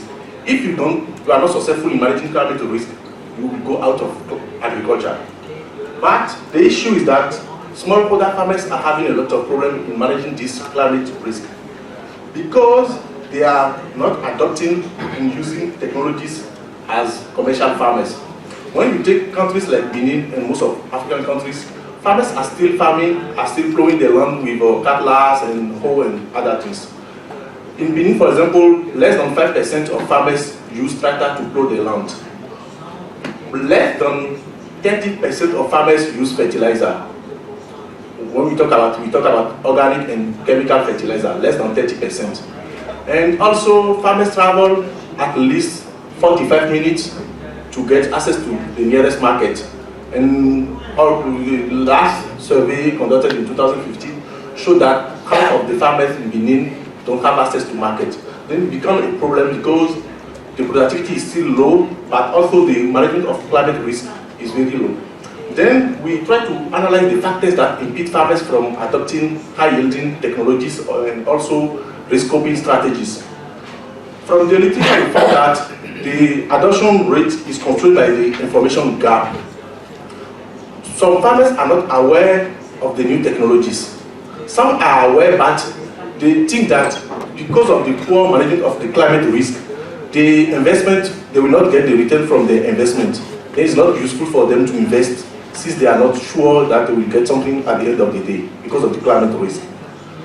Then a group of researchers suggest that we can help farmers to adopt these high-yielding technologies by giving them in advance climate forecast. That is what is defined as climate services. Climate services is the delivery in advance of climate forecast to farmers before the starting of the farming season. And researchers try to introduce climate forecast in Africa, modern climate forecast, during the 1991-1992. And most of them was like a project. But what we realized that after 2 decades of implementation of this project, the project didn't scale up. When they started the project in the community, after they left the community, farmers were not longer using the information. And what we realized that this is due to some reason. We realized that farmers, the project didn't scale up because most of the national meteorological services or agencies in most developing countries don't have the resources to produce or to deliver the information to farmers. The second one is that most of the national meteorological agencies, they didn't identify clearly the users because in the country when you have a project, the partners will identify in the community those who can use the information. But at the national level, most of the national meteorological agencies fail to identify properly the users of the information so that they can sell part of the information and get some resources to disseminate the information. We found that also there is a problem of awareness of farmers. Most of farmers are not aware that this information can be used to cope with climate risk. The last one is that there are lack of studies on benefits of climate services, because today we are in a competitive environment for funding. Then whatever you are bringing as idea, you have to produce also some evidence so that people can see what you are bringing and can be useful for the community. Then there are a lot of lack of studies related to climate services, especially in developing countries. The last reason we found in the literature is that the presence of endogenous climate services is impeding the adoption rate of modern meteorological services. And during my data collection, because we went 3 times or 4 times to farmers, I realized that in Benin, most of the farmers, they don't use the modern part, most of them use the indigenous meteorological services. Then the aim of my dissertation was to analyze the economic value of modern and indigenous climate services in Benin. And it was disaggregated also extra, what we call extraterrestrial objects like moon to see the stars in the sun. They use also the stars, the apparition of the stars, especially in Burkina Faso and also in Papua New Guinea. They use also winds and also insect in the sky behavior.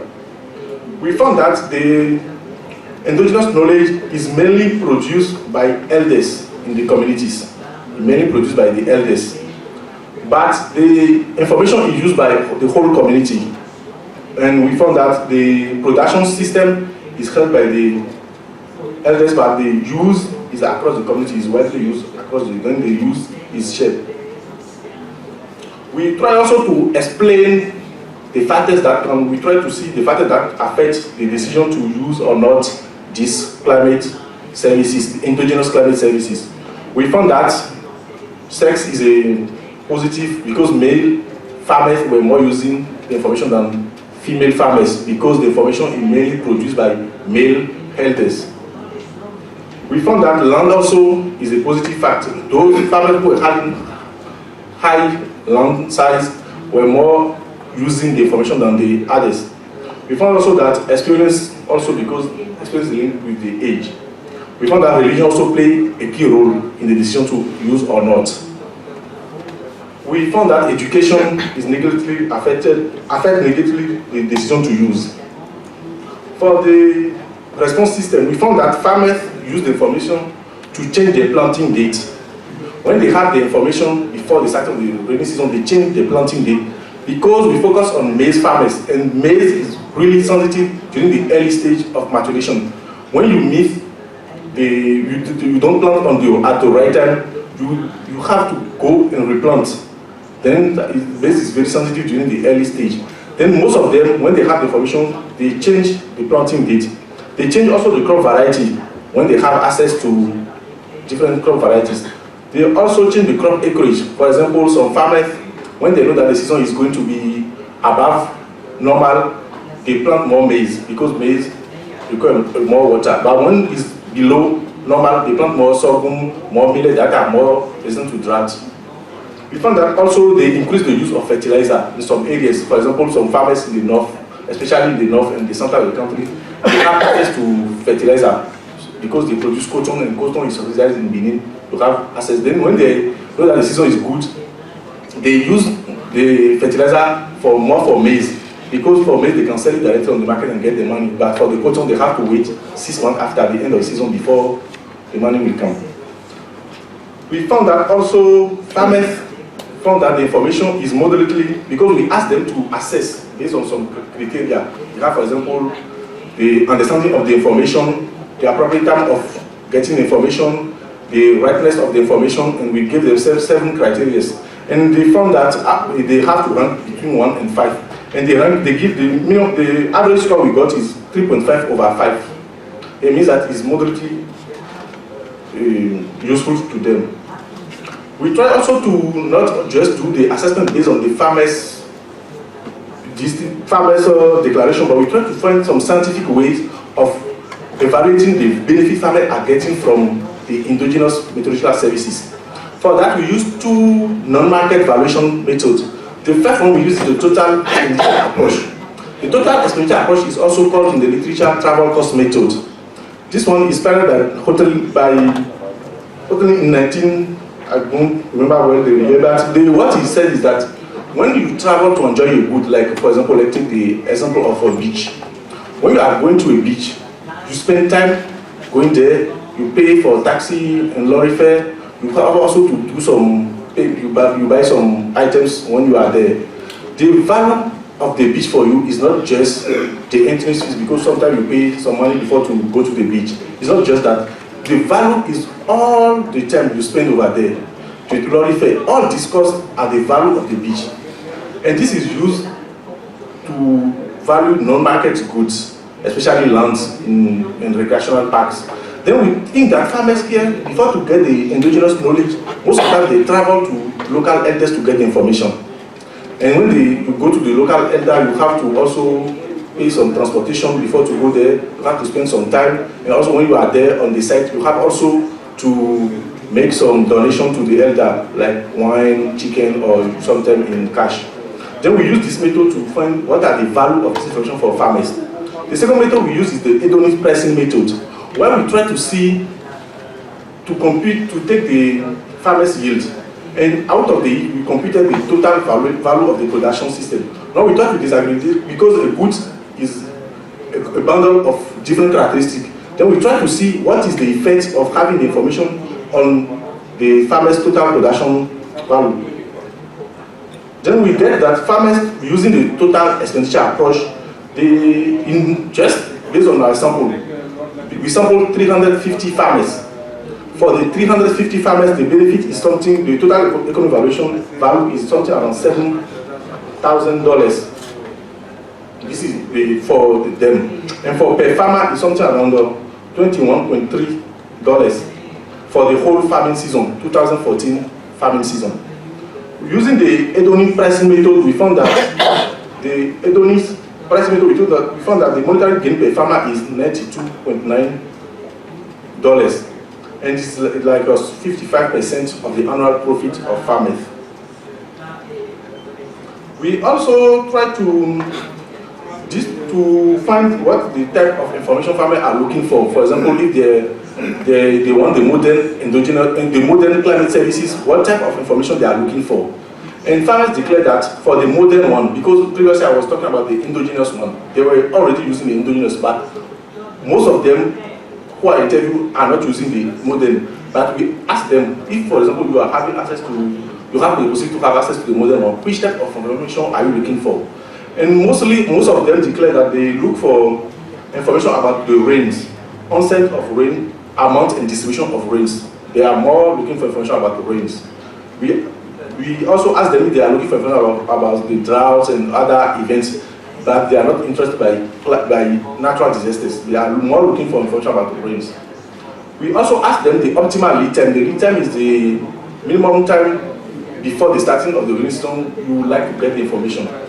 Farmers would like to get the information between 34 and 54 days before the starting of the rain season. It means literally between 1 and 2 months before the starting of the rain season, they would like to get the climate information. For the accuracy level, they declare that because we explain to them that the information cannot be 100% right. There are some years where we will get the information, it may be wrong. And they say that they can understand because most of the time themselves, when the forecast is not always right. But they can accept 2 to 3 level of margin. It means that they can, out of 10 forecasts given to them, they can accept 3, but still believing in the information. We try to also find the dissemination channel they would like, through which they would like to get the information. Mainly they would like to get the information through radio and also local elders, because they think that local elders are still, they are referring to them already. There is more relevant to give the information to the local elders so that they know to who they can go to get the information. Also, about the dissemination channel, we found that the population density played a very key role in the dissemination channel, because this is one of the major factors impinging the adoption rate of modern climate services in Africa. A lot of researchers found that national meteorological services don't find the right channel to deliver the information to farmers. That's why I put this result here. We found that population density played a key role in the decision to adopt in the channel dissemination for farmers, because when the area is highly dense, we have high population density, people would like to get information through community meetings. But when the area has low population density, they would like to get information through mass communication channel like radio and phones. We found that also when they get the information, they think that they will change the farming system, they will change the planting date and also other. We ask them if, for example, we are setting a program based that will deliver them the climate forecast. Are they willing to participate in this program? And most of them are willing to participate, but they are also willing to pay for getting the information, because they told me that they are already paying for it. Then if they can get the modern NDR, most of them believe that the modern one will be more accurate than the endogenous they are getting currently. Then they think that they will use it. Those who think they won't use it, they think that because the information will not help them, because they don't have the means to use the information. Because they say, okay, I'm poor, I don't have any resources. Even if I have the information, I don't know what I will do with the information. Then I don't see the importance of buying your information. Roughly, we found that farmers are willing to pay $19 to get the information per season. We try also to find the factors that affect the decision to use or not. What a key result here is that we found that there is no significant effect of endogenous climate services on the decision to adopt modern one. Because some researchers were saying that, okay, people don't adopt because they have endogenous. No, there is no relationship we found in Benin that impede farmers from using. Okay, now let me come to my conclusion. Here I conclude that farmers use climate, they need climate information, they need climate forecast. But for the moment they are using climate forecast from endogenous system. The information they are using is mainly related to rains. The main challenge with the endogenous climate system is the accuracy of the information. And farmers think that modern climate system can deliver more accurate information. They would like to receive the information through mass communication and established system, local entities. They think that they can use the information to prepare the land and also the planting date, to determine the planting date. They would like to get the information between 1 and 2 days before the starting of the rainy season. And also, we found that the information is useful. They think that the information will be useful for them. And we found that the endogenous meteorological system is useful to farmers. Then we recommend that a country like Benin should design a national agrometeorology program where farmers can get information. And we suggested that the endogenous systems should also be put in place, should also be integrated in the system, so that we have modern and integrated system and endogenous system. We also asked to design to lower the burden on farmers by giving them more access to extension service, fertilizer, and other markets, also other services. Thank you.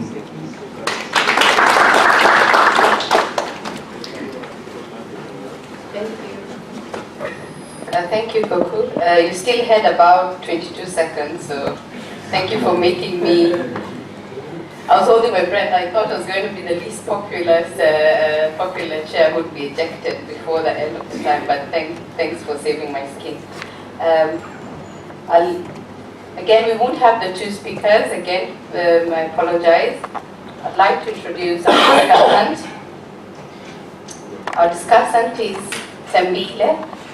She's a program coordinator at FunPan, South Africa. And FunPan stands for Food, Agriculture and Natural Resource Policy Analysis Network for Africa. It is an autonomous, non-profit scientific organization operational in African states with a mandate to coordinate policy, research and dialogue and recommend strategies for promoting food, agriculture and natural resource sector in Africa. Her background is in sociology and development study. She's a member of the Young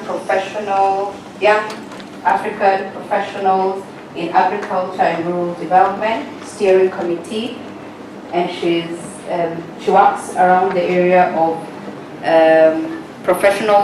young professional development in research and practice with the with a specialty in bridging the gap between research and practice. Welcome, Tambila. You have 10 minutes.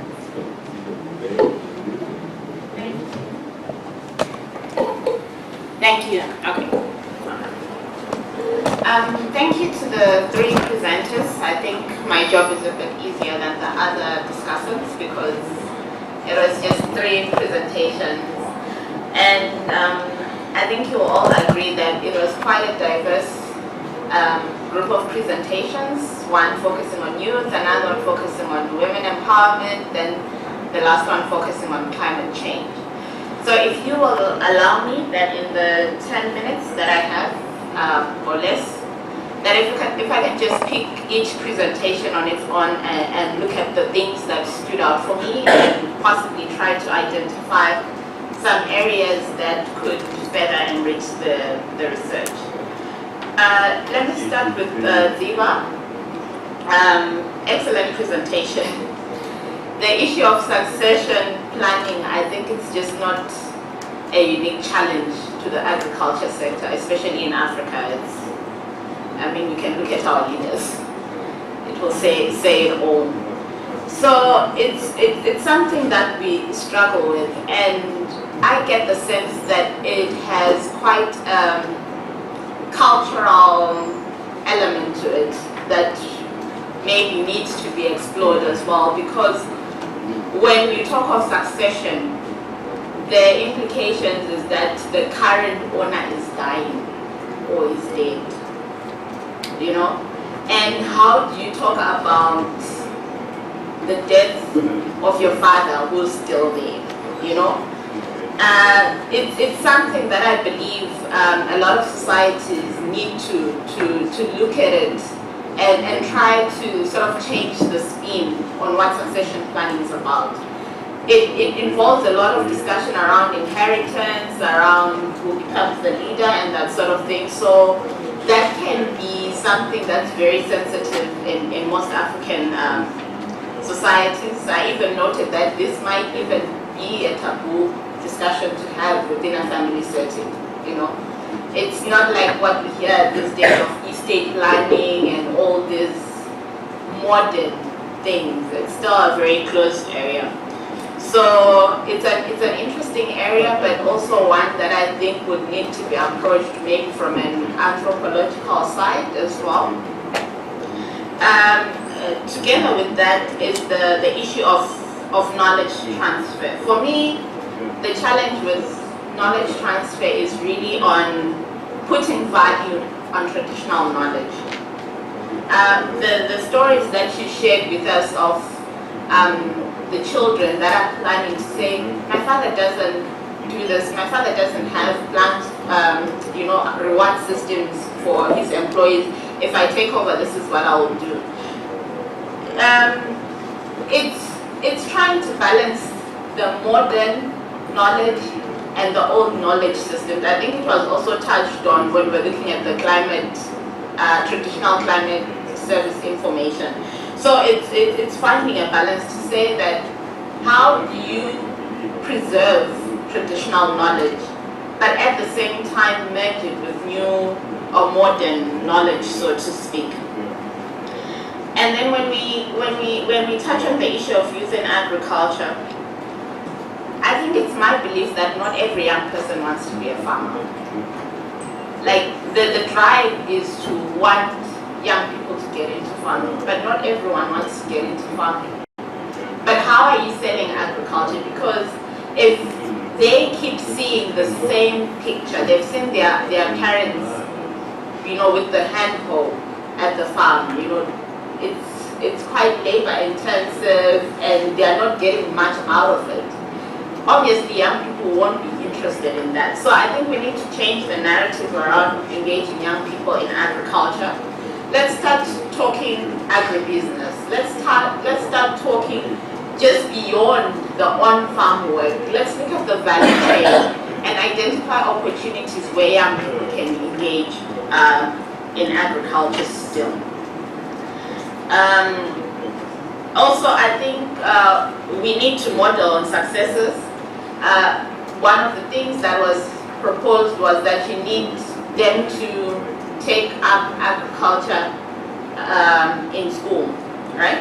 It's an excellent idea. A lot of schools have sort of scrapped the agriculture curriculum, which used to be there.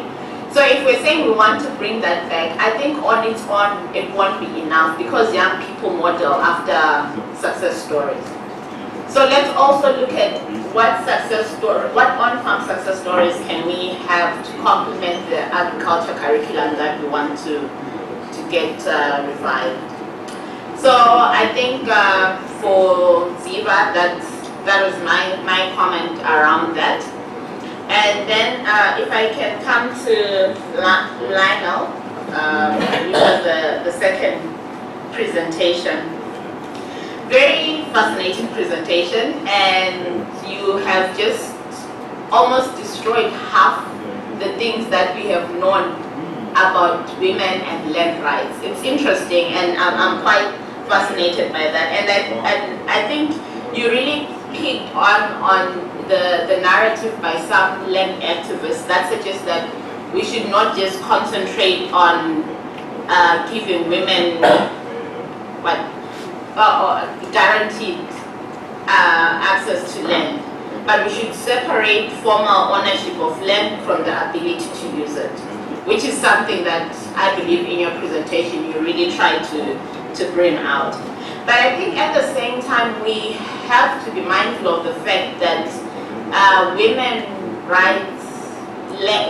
land rights issues, they are stood in a very historical legacy, you know, and that's something that we have to be mindful of each time we look at these issues.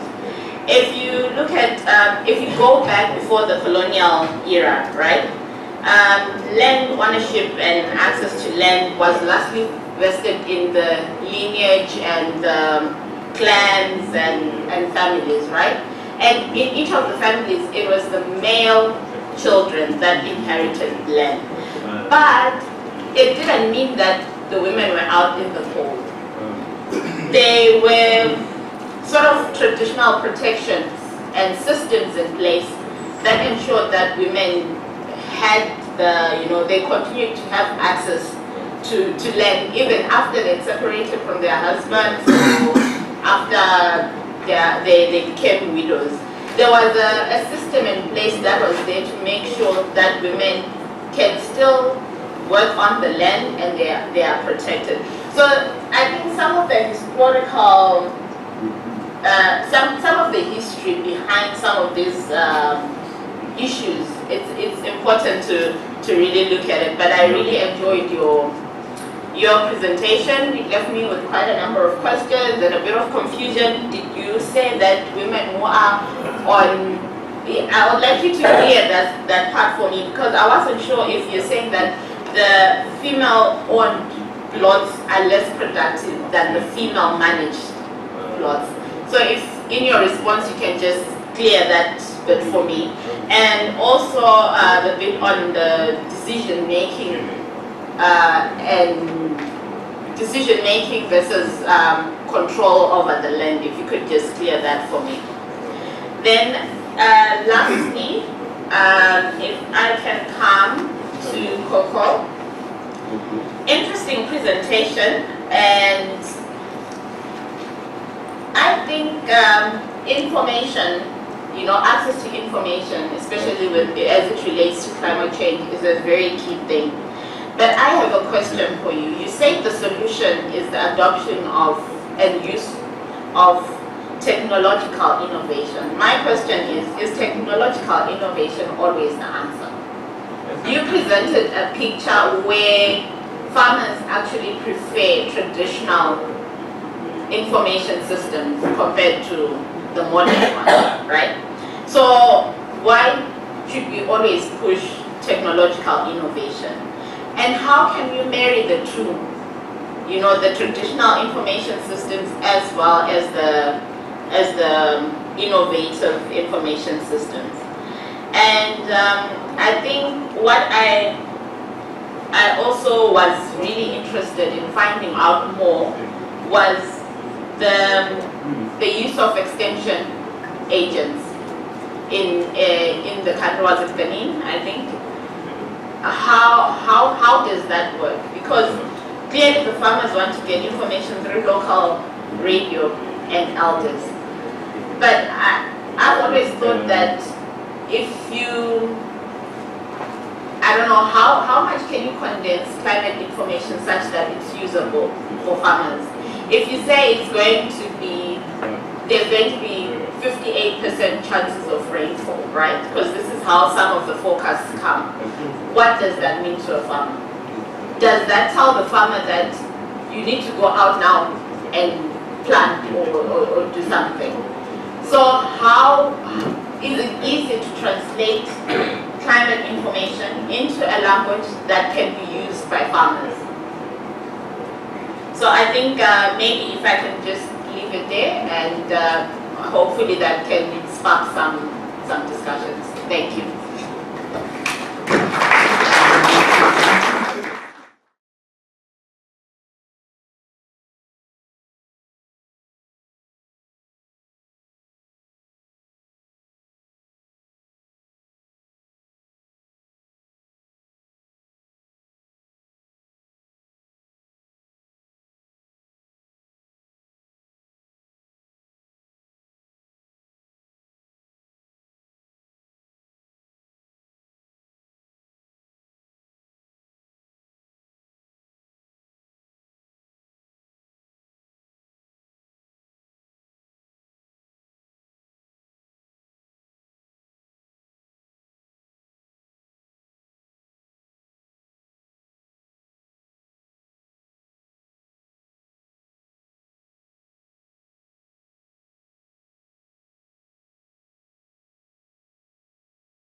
aspect of it, a great deal of net originality is concerned.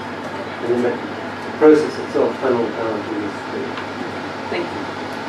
And then, of course, we will come back. So right now, we're just accumulating gathering the priorities that are emerging. Who was next? Food security. We had a rather small group, and in terms of GAP, there was in the beginning quite a robust discussion about measurement and the need to set standards to measure food security. And around that, we spoke about how do you relate to policymakers critically, not get lost in the measuring aspect of it, and the difficulty of measuring in a situation where data does not exist. Where do you start to get the data first? But there was a strong argument that the data is there, it's just not being used. And that the people advocating for that are part of this setting up of metrics internationally. So they felt the data, absence of data shouldn't be an excuse not to establish that. There was a discussion about the lack of one of the gaps that was identified by a person who works on food systems, is that the discussion didn't really take on the advantages that food systems analysis provides in terms of it covering wide areas of concern in terms of food security and social relations and power relations embedded in these different aspects. The third one was on food waste that we heard a paper presented yesterday and related to animal husbandry, but the discussion was broadened to include other forms of food waste and the extent to which that could impact food security for rural populations and others. There was an interesting discussion about how the silos of our own training limits us from looking at complex issues of food security that cross disciplines, across specialties, and so forth. And an attempt by Yara group to try and overcome that kind of very narrow look through our own looking glasses and seeing the overall complex issue of food security in a broader sense. We had a discussion about the need for understanding gender relations better. It was felt that one of the gaps in this conference, which is very interesting in terms of gender coming up again and again in the discussions, was the danger of instrumentalizing women and making them the next solution to Africa's food problem, as they were made to be for the HIV/AIDS. And so there was a discussion about how we should be careful about not seeing gender as an instrument of overcoming something, but rather providing women the capabilities they need to have their own rights, their own well-being, as well as be part of the solution. I think that's it. The three areas that were very were identified as going forward was one, this issue of the capacity to measure or engage with existing indices critically to see if they apply to Africa or not, and in this sense also engage with policymakers at the NEPAD, the African Union and so forth, who have come up with goals for 2050, 20, whatever, without really basing it on evidence that could be achieved. So there was this sense that we should build the metrics on one hand and also engage with this kind of policymakers on the other. The second, as I said, was to look into very carefully, analytically, and politically at the gender dimensions of food security. And the third was the need for food systems analysis that would allow us to cover wide arenas of the food chain. Unfortunately, we never really had the time to look into the global aspect of food insecurity, whatever way you look at it. And there was a very brief discussion on value chains. One person thinking that we missed not talking about value chains in terms of food security, and others saying, is that really the way to go? But we really couldn't get into it, perhaps in the broader discussion. We'll raise that again. Thank you so much. Richard? Okay, so yeah, we came up with this. So the first one was to look at the coping strategies, which included local associations of smallholders, women and youth, to mitigate market and climate risk. And what we thought was innovatory there was combining looking at the local responses, but in terms of, instead of containing it within a local world, to look at those as responses to an uncertainty created by increasing integration into markets which are constantly fluctuating. How to deal with uncertainty, how people respond to that challenge. And the second one was to do the same thing in the policy world, so to look at policy interventions to enhance security for smallholders and to mitigate market and climate risk. And then the third one was to look at the relationship between local knowledge systems, local knowledge systems, and then the transfer and adoption of modern agricultural technology to address climate change and food security. Can I take you back to the second one, just to hear a little bit more about what was behind the title? The one in policy interventions. Yeah. So to look at how the types of policy interventions which have been developed to deal with risk, climate risk, and then market imperfections, market failures. I was going to think when you talk about local knowledge systems and you talk about cultural aspects of what you say. Pardon? The point about local knowledge systems. Yes. I didn't hear the end of it. The third one. Third one. Okay, so local knowledge, the relationship between local knowledge and transfer of technology approaches to mitigate climate change and local food security.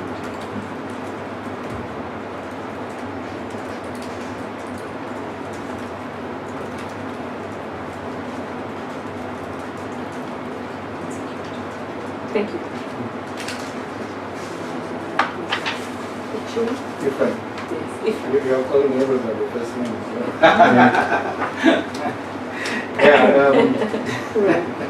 Familiarity, sorry. We haven't really met before. I wasn't sure that I had the permission to call you by your first name. No, but yes, thank you. I like it. I'm trying to change things in Malawi to live in my first year class. Yes. In my class, they call me by my first name, not professor.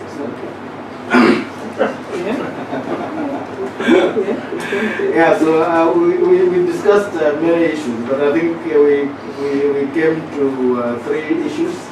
The first one is the generational impacts of agricultural commercialization, particularly looking at the inclusion or exclusion of the youth in different stages of the value chain. So not just only at the lowest level of farming, but we're also looking at agribusinesses and services that support agriculture. So we need to understand more about youth involvement and other social groups. I mean, later on we came to realize that it's not only the youth, but we also need to differentiate with other social aspects of life. And I think the three key questions there were more like how are the youth engaged in agriculture commercialization along the value chain, the impact of their involvement on their livelihoods, and also what are the constrainers and enablers to their engagement with agriculture. And that depends on the nature of crops, whether food or cash crops, traditional or non-traditional crops. Now, the second issue was relates to the entry of large-scale farmers. I think we were asking why is it that it is always smallholder land that is being targeted. We do not see like the capitalist trading land, but it's the land for artisans that suffers. And once that happens, we also need to understand how these large farms do interact with smallholder farmers and the communities. What kind of services they offer to the communities, what kind of arrangement they have with the communities. And I think two main questions there. Are local communities receptive to these large-scale investments? So we don't know, because sometimes from the researchers' view, we may think that it is a rally ground when actually that is a welcome development to the communities, and maybe they are better in articulating what they see as benefits from those. We also asked the question as to who are the losers and winners in these large-scale investments, and particularly looking at the net benefit, because you may fall into both of these, but what possibly matters is whether your welfare at the end of the day, or smallholder farmers' welfare, is improving. The third issue was we did realize that in some of these commercial investments you have like mixed or hybrid models where you have a large scale also sharing the land with the smallholder farmers under contractual agreements, but we also have maybe independent farmers dealing with the large-scale investment.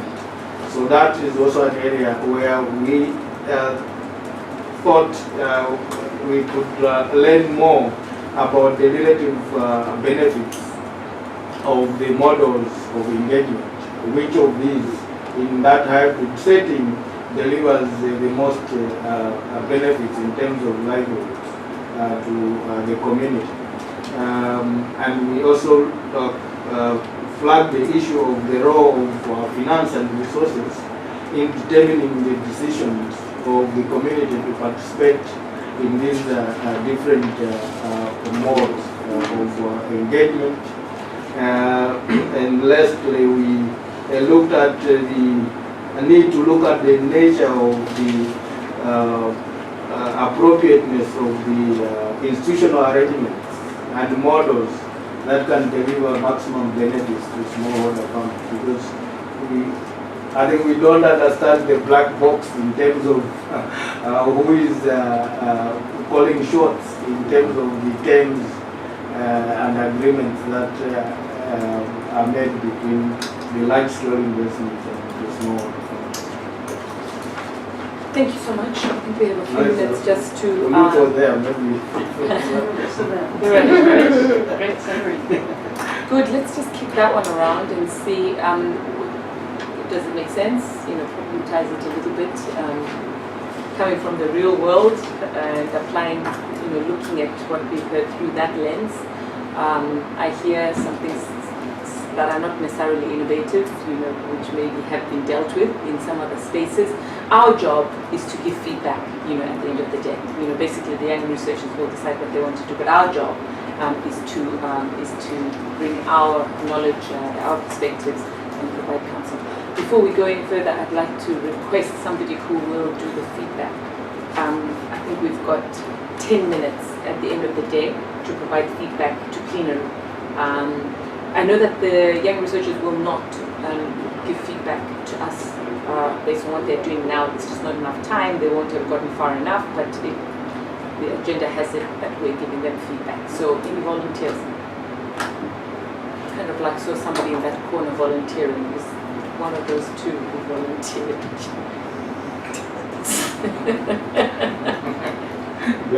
Yes, Ben, yeah, where the blue pin landed, where the blue pin. Moved up. It'd be great to have that. Yes. I mean, I was going to ask somebody from within class or the University of the Western Cape. She's an excellent job. Yeah, she's already got a brilliant diagram. Yeah, I mean, and she's I'm very happy to, but synthesizing. I haven't been part of a lot of this conference on that. I think that we will draw quite a lot on this conversation. That's really what we're feeding back. We're feeding back based on this conversation. So if you're comfortable to do that, yes. We could tag team. I mean, you can always do a tag team. If that makes sense. Okay, so let's get started with the conversation. How does it sound? What's the yes? Not necessarily, but as you wish. But you can do it. Yeah. In fact, I was thinking if we had these Because things you're here. very That's a lot. Yes. Can I read some feedback? Yes. So reflecting on the papers that people have given, and I think what's showing up in these proposals as well is that it's a very sort of the orientation as to what's going wrong in society, how can it be fixed. It's policy relevant, which is fine. It's not a problem and it's great, but for young scholars, there's also a danger, which is that we don't think sufficiently about how we're thinking about this, how we conceptualize it, how we theorize it. And of course there are major debates in our world about what's the appropriate way to conceptualize. So it's all a little bit under theoretical, if you ask me. I think we should encourage people to make explicit and clear what big ideas and frameworks they're drawing from, and expose them for contestation and debate, because it's not one or the other. It's because those also help inform your practical engagement and the political engagement. So that would, if we pick up on one of these issues, let's just take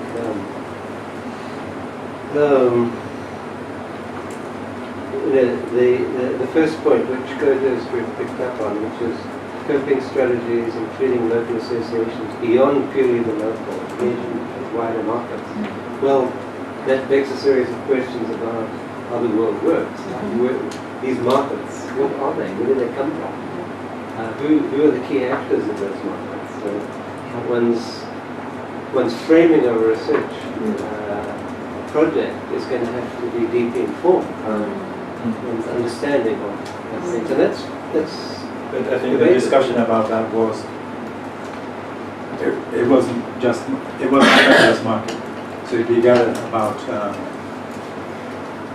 looking at cash crop sectors like cocoa and how they deal with increasing market fluctuations.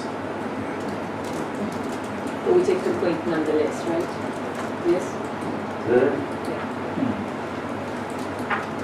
I mean, I'm not saying let's get back into sort of esoteric academic debates. I'm saying let's make explicit that we come from different paradigms, and we should make those explicit in our presentations, just as to help locate us in this world of ideas. So how does that work? Well, I would say in framing research projects within these broad themes, people should be encouraged to locate them within particular intellectual traditions and theoretical paradigms, and be clear and explicit about them, so that those can also be debated as well as the empirical findings. So it's more like just adding a dimension rather than suggesting there's any wrong fields themselves. I think as Ben brought that issue, I think in our group there were also issues that we were concerned about, especially in terms of methodology, because I think traditionally we've used the household as a unit of analysis, and I think maybe we need to make it explicit that possibly if you want to have differentiated impacts, then maybe you move a step up below to look at household and maybe use more ethnographical research methods to understand the issues. And then one can also move above the household to wider configurations or systems, if you like. Possibly units of analysis. I agree with you that we need to get in an ideal world. It would be nice to frame our research in an intellectual tradition and paradigm, but my sense of this generation of researchers is that they have missed out that aspect of the tradition. And at least in most parts of Africa that I have been working on, and therefore this immediate, as you say, looking for solutions for specific problems is what predominates their own training as well, and this push for policy relevant research or research being useless unless it can be used for policy, etc. is something that they have imbibed, and I don't know how Yara can overcome. But isn't that what makes Yara so special? In that is in an attempt to go in that direction. Dare I say back in that direction? I was hearing it in some of the papers, and it's not common that you hear it nowadays. I agree. But isn't that what makes this space so special in some ways, and that therefore we should push for it and insist on it? Yes? That's a suggestion. I'm not sure it's there explicitly as yet, but I would certainly, I would agree and say in some presentations, like all the ones from the Moya Institute, were clear about their theoretical, explicit. So there are exceptions to this. Personally, I welcome that because you don't always agree, but you have something to engage with. If people just say land governance is about this framework, and I'll cover all that, then that'll just disappear from view entirely. So I think personally, Yara should be embracing the debates coming out of these theoretical traditions, and that could be one of its contributions. But isn't the problem that the disciplinary problem? Sure. Because some people are working within a political economy, the others are complete pure economists. Sure. At least it should be explicit and clear that that is the case, because that's right. You can identify it as an issue. We don't resolve it. And if we do give them an exercise of identifying 3 different things, then we are encouraging that drive to identify 3 gaps, 3 things which address gaps. No, it's pointed. You had a pointer? Oh, I thought you were pointing to me. Okay. I mean, it's free flowing because Ben started at the end-ish. So, so anything that comes up, whether in relation to the things that we summarized or in relation to the last couple of days, the papers, the presentations, any one of the above. So, I would imagine I fall into the latter category of those recently educated with the policy relevant. Okay, so, my observations are going to also come from, if my foundation was commissioning research or looking for people to do research, what are we going to look for? And so some of the things that, kind of perked up my ears were anything that was related to young people. That's a huge emphasis for us. And jobs for young people, but not just any job, decent jobs. So we're looking at youth unemployment, but specifically youth underemployment. So along the value chain, what are the good jobs, what are the decent jobs that youth can be a part of or integrated in, and what are those for both women and young men? What are technological innovations that can support their role in that value chain for good jobs? Another thing is part of my question of today related to impact. So, you know, if some research can be clearer in terms of, you know, there is a delta that we'd like to achieve. There is a change that we'd like to see in this change on this specific unit of analysis. And then, you know, talking about the pathways to get there or the barriers to get there, etc. But again, from the foundation's point of perspective, we're looking at, okay, what's the level of impact? Is it scalable? Is it sustainable? Sometimes those two things don't go together. But you know, if you can demonstrate pathways to that. I really like the methodologies that I was seeing for the different papers. There was quantitative, there was qual, there was even impact. And so a point that you mentioned over lunch was, you know, making sure there's rigor.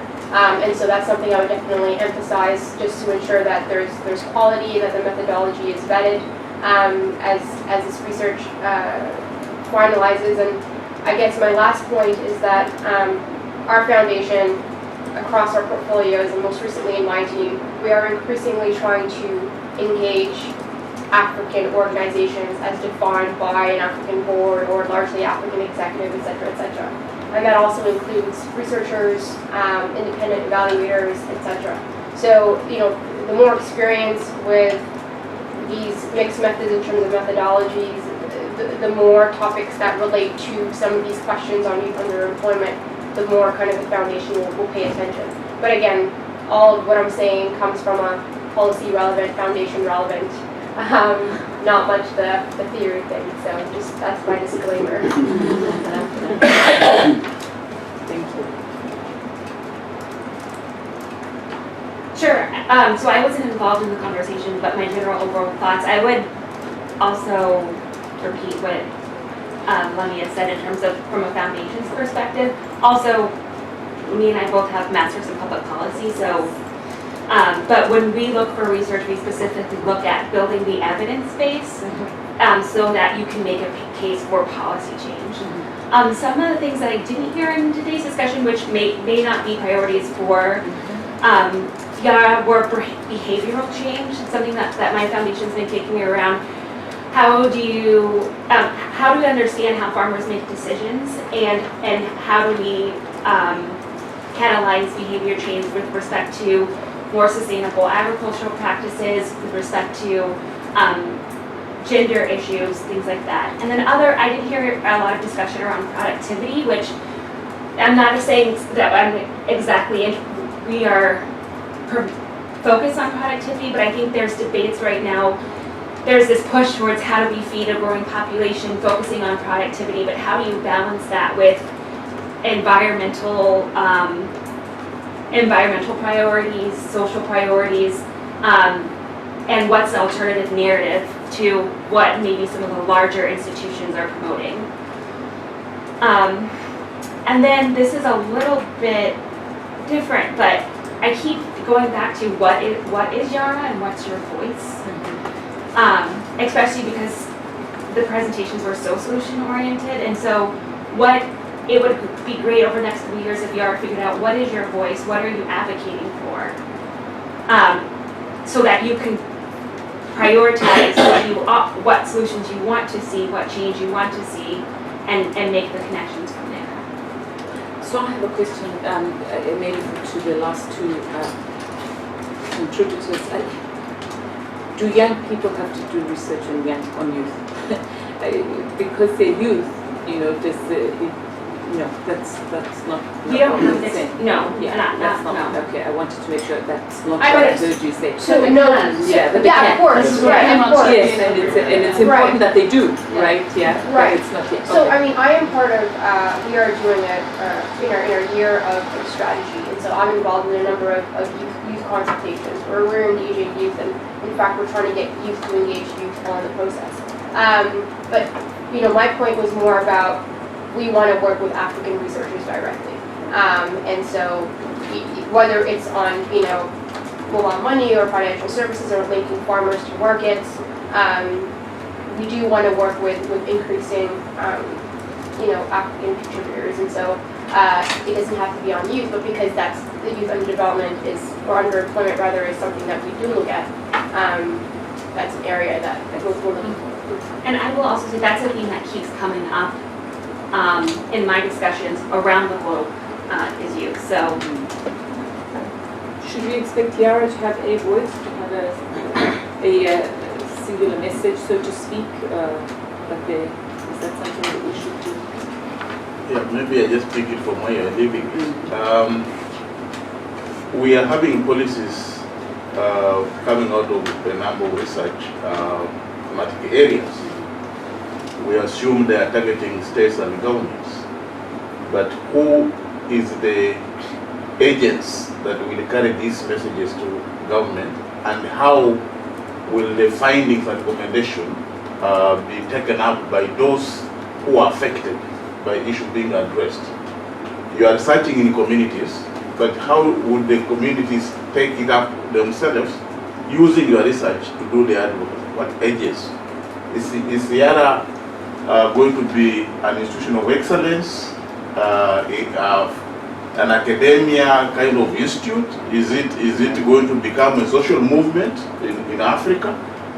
Or is it going to be what? Or could it even be an agency of the donor and by extension people beyond there? So whose agency is this? Yeah. Good. So we don't need to answer that question. If you feel that it's necessary to put it to the young researchers, we will. And I'm sure that they have answers, but I'm not sure that we're going to debate that here, right? No, I'm not saying that we debate it here. I'm just trying to troubleshoot and say it's one thing to research, because most of these research, they are theses for academic achievement. But beyond that, where are they going? Because they are not the first researchers. There have been researchers before them. Would it be a problem if they constituted themselves as a group of researchers doing academic research, which can then be made available for policy advocacy purposes? Would it be a problem if they define themselves as that? If they do, and they have the agency to have their research go to the policy makers and involve those for whom the policies affect, where and fair and where. Put that to me. I'm a little bit worried and skeptical. I mean, this is a diverse group of people working in such different national contexts, facing different politics in their own priority areas. And it's the whole mission statement of Yara is about sort of fostering this new generation, a cohort of critical researchers who can engage with that. But I think that there's a danger of hobbling people to trying to thrash out joint positions on issues across different issues. I mean, across different thematic areas, across different contexts. And I think there's danger of over-expectation rather than it being an enabling platform for everything being shut down because of that belief. I think that each individual, as with other academic networks that we know, having a joint platform for learning and engaging and debating and strengthening your ideas is great, without people being held to it. And having a lot of trust in individuals to use the spaces, like go to the AU conferences and present your work and make a policy argument, but not having to vet it with the committee who Good. And that conversation we can carry on at the gala tonight. But it exceeds our terms of reference a little bit for this conversation. Is that okay? Yeah. So I've been convening groups of PhD students who work very closely together, give each other support as much as getting direct supervision. And the power of the group, the platform, is enormous. Peer support, peer challenge. It's not, that's how people learn as much as from the old guys or whatever. And I think I see Yara as something like that, and we don't expect each other to agree on anything. We have fierce arguments and debates, but it's fine, actually. But with respect to what I hear coming from, I don't really know you guys, but foundations, about looking for solutions, I think by asking for 2 or 3 priorities, there's a whole host of other issues, time for which might be very important in their own right, like issues of urban and peri-urban lands and so sure they should be there. But with regards to whether research should be problem solving or not, I don't know if you know again I would argue for a pluralistic approach. I don't know if you know the notion of Pasteur's quadrant. So basically you have very basic research into the nature of reality, like Niels Bohr with the particles, atomic particles. No use, no application whatsoever, purely theoretical. And then you get very applied research, like Thomas Edison inventing electrical stuff. Okay, and I hear some of what you're saying is let's look for practical solutions to real problems. And then there's the quadrant where basic understandings and use come together. It's the third quadrant. And that's Louis Pasteur, which is understanding microbiology, but with very practical applications of pasteurizing milk.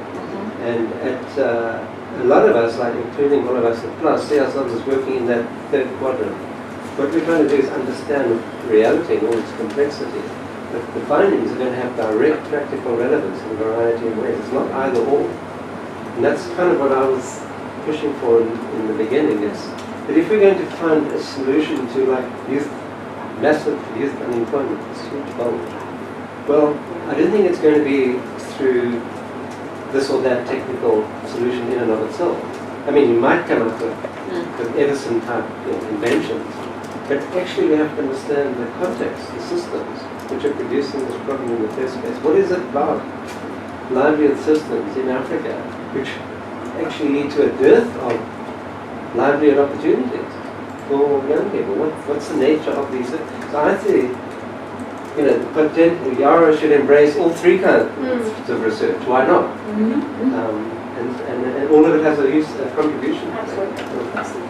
Thank you. Now I need to move us along to that question of what other pieces that we didn't hear over the last couple of days or in the sessions this afternoon, looking on the horizon, informed by our day-to-day engagements, pieces that we see. I think you mentioned what you're seeing. Is there anything else that we're seeing out there that we think we want to recommend or suggest or put on the table that didn't come up today?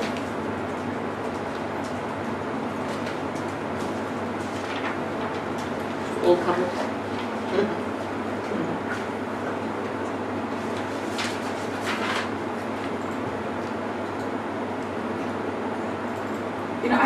Can I say something? I mean, there was a time when we were talking a lot about the politics of land and so on. And I thought, what about the politics of our work? What about the political implications of our work?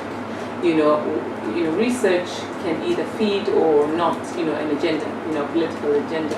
And I don't know that because we're not living in a bubble. It's not this, how should we say, Alice in Wonderland experience where it's just a lovely place, you can just do research, but it is political, at the end of the day, and I'm not sure that was as clear, in the conversation. That is my little contribution of something that I wanted to say for 2 days. We had a conversation about dinner, and one of the researchers said that as it's easier for her to be an outsider to do research in another country on contentious issues like land tenure than it is in her own country, and about safety and security. And that's sort of the thing that I think that could be beneficial to the group when I talk about leadership development, skills building, talking about some of the challenges that they face and how they overcome it and solutions. And I think as a group learning together, that would be helpful. Even when you're not in Zimbabwe. Because I think, the Zimbabweans kind of like got it, and it was very clear, you could hear it all the time, but I think that it's true in any context, in any perspective. No, but that's what was interesting about Zimbabwe for me. Beyond what we hear is going on in terms of political repression and so forth, most of the researchers who came here were very critical of what's going on. And I don't know if they say that in Zimbabwe, but at least their papers Yeah. were clearly critical. In Ethiopia, you can't do that, especially about land. So, you see, you're free. Yeah. What are you complaining about? You could go another 95 years. Remember, I was once beaten. Limited. Okay, we're coming to the end of our time together. Can we talk a little bit about support and resources? I mean, we really have to justify our being here. You know, I think that intellectually it's fantastic. You know, the support is there. Intellectually, you can feel it. You know, what else? You know, what else do we want to put on the table to support? You know, this network going forward. What do we want to offer? What can we say? What advice, guidance, perspectives? Pieces of money that we know that are out there somewhere. You know. So I was approached this morning by Amina. You heard about me somewhere else, and she described the case she's fighting on behalf of the community of bringing up wind energy. And it just is so similar to the struggles people are fighting in South Africa. I said, all these lawyers in Cape Town that you should meet. So I've been trying to set up a meeting for her on Friday morning with people who share a perspective. And so I think there's sometimes connections across these national contexts which can be tremendously productive. And I think I hope people are benefiting from their meeting each other. But I see that's one of the main values of hosting occasions like this. And maybe it wasn't so heavy with presentation, which was maybe appropriate for this time. We allowed more space to explore what we're learning from each other. That might be very useful. And just to build on to that, I'm not sure if there was a kind of pre-event for the conference or post or whatnot, but whether it's small icebreakers or anything that forces people who haven't yet engage one another, and who aren't from the same countries, engage one another. I saw a little bit of kind of siloing based on kind of comfort. And that is, some people want to be introverted, extroverted, etc. Yesterday in the car, I mentioned the idea of templates for presentations or style for presentations. And again, this is coming from a foundation perspective. If you're going to pitch to policy or anything, something short and simple, maybe something that has an executive summary in the beginning, things like that. So it's not kind of death by 100 presentations. Because everyone's work is important, everyone's work is valuable, but how do you be effective to kind of do the nudging to different audiences? And lastly, I'm wondering about their voice in terms of feedback on the 3-day conference. Is there a pre and post survey? Do they talk about what what they think will be beneficial in the future, how they saw the discussants, etc. And if there's not a survey now or some type of feedback would be good for the future. There is a survey. Okay, there wasn't requirements for. Oh, nice. Okay, thanks. I like very much what you say, because you sit in the presentation, you've got 15 minutes, and then you say, well, this is a map of my country, square hectareage, or this so many square meters, and you're like, no, don't say that. And everyone's saying, I only have 15 minutes to do all my PhD research. It's like, a lot of people only have 10 minutes to do their business plan, etc., right? So I like what you say about that capacity building piece, because presenting it in itself is learning, isn't it? But we could be a little bit more deliberate. I'm not sure whether we provide guidance. Is that something that we could do, like at the next one? If you have 15 minutes, this is what a template, this is what we recommend. Spend the first 5 minutes on this, and this next 5, something along those lines. Because I know researchers who are great, who still haven't picked up on that skill, because they just, no, seriously. Isn't it not true? Oh, sorry, I shouldn't say that. I shouldn't say that. But I just feel that sometimes if you focus too much on that skill, then you just get a bland presentation which doesn't really bring out anything. And when you're dealing with people at the beginning of the research process, you want it in a way to be untidy, to to tease out the issues, to argue out Oh what's yes, there. Yeah. I agree, but the point that I'm making is that And how they're many of them didn't finish? How many of them didn't get to the end, which is where the meat was? So it's not to say straitjacket everybody, but help them to be able to organize themselves so that they can get to the end. Surely we want to get to the end. I think we can avoid the guidelines because it would create a sort of straitjacket for people to just say, you know, PowerPoint kind of stuff. But have a discussion about what is important in presenting a paper because they do want to convey as much possible. I mean, the pictures took so much time, but they also conveyed messages, which is interesting. But if they could just, if there is such a discussion about how to present or what to prioritize. An informal one, not because a guideline then constrains people in terms of what it is. Can I pick up on from this? Because this is one example of what Karen was mentioning earlier, which is used to wanted to put on the agenda ideas around professional and leadership development and support. And I was wondering what particularly you were thinking about when you mentioned this. I mean, I think it's crucial because people are, you know, many of them heading into PhDs, some of them immediately post-PhD. Somebody just buttonholed me trying to work out how to get some publications out from my PhD. How do I go about it? You know, and a whole lot of sort of different questions at different stages and possibilities for co-mentoring and support within the network or beyond with partners. But I wanted to ask what you were thinking. That's exactly, I mean, so in my head throughout the conference I was thinking, I wonder what it would look like if we set up each researcher or a cohort of researchers with a mentor. Or during the next conference, if we had presentations like this, but also skills development like public speaking or data visualization or taking a survey and seeing what they felt they need. Because I see these researchers as the future leaders, so really working on developing their skills. So that's exactly what I was thinking. And just to add, that's for instance, we have a conference in Rwanda next week. We're bringing 50 youth to the conference to engage senior policymakers, but there's pre-sessions. And so these youth are getting media training, they're getting networking, they're getting essentially skills to learn how to maximize their time at this conference. So definitely something that the foundation believes in. And so if Yara in the future adds a half-day workshop the day before a conference to do these things, this is the type of things that the foundation supports. We're out of time. I'm just going to look around the table and give everyone an opportunity to say the one last thing that has to be said. Well, two of the presenters presented their rough drafts last week or the week before, and several of us gave them feedback, and the presentations improved enormously.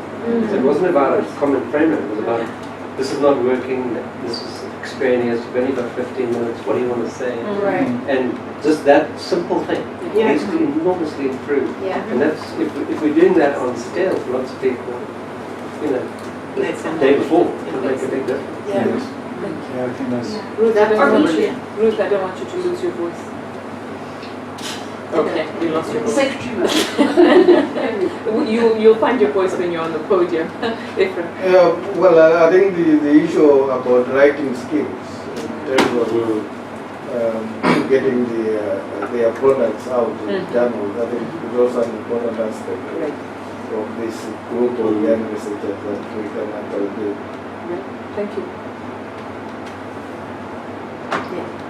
I think I've said everything, so I'll just say a short thank you. The only thing that I brought to my mind is also maybe something like office hours where you could just set up rooms where funders would sit, senior researchers were sit, lawyers or something, or whoever the group thought it was important to meet, and they could drop in a certain time period, an hour, and ask questions. We have emails, we have WhatsApp, they're finding us. They're not waiting for, they're finding us, but I don't know how many are being found in that way. But I like that concept, and we should find innovative ways of doing it, knowing that we're working across a continent of I don't know how many countries, right? Yeah. Last one. I'll say a shorter thank you. Thanks. Thank you. You didn't say anything. Thank you. I will say my last one in the next coming events. Okay. Interesting. Thank you, everyone. Thank you so much. So we go straight in, huh? We're going straight back to plenary, and then coffee is after that. So Ruth, you're up. And then you give me Oh, pressure! Yeah.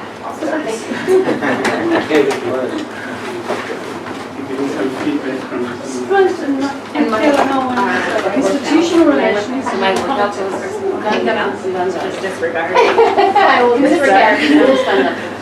This is more like political will, direction, potential to do something with government, with borders, how do you get governments involved? This is more like how do you design the system? In this one, it's just a big This is what happens when you come in and out of a conference, and then you arrive, and then they say you can do a presentation. I think it's punishment. I won't be long. So, hello everyone, my name is Ruth. I'm going to present very briefly some of the highlights from our very interesting discussion. Some of the feedback from a very informal discussion held by some academic partners, donor partners and civil society partners on the basis of the prior thematic discussion we had. And I'm not sure, can I get some direction from the Yara membership for leadership, Syria? Should I quickly go through what were the top 3 issues that came out from those four areas? Okay, great. So I'm going to present this in 2 parts. Firstly, let's look at the top 3 issues that emerged, sets of questions that emerged as priorities, gaps to be addressed in Yara's research agenda going forward, under each of the 4 headings.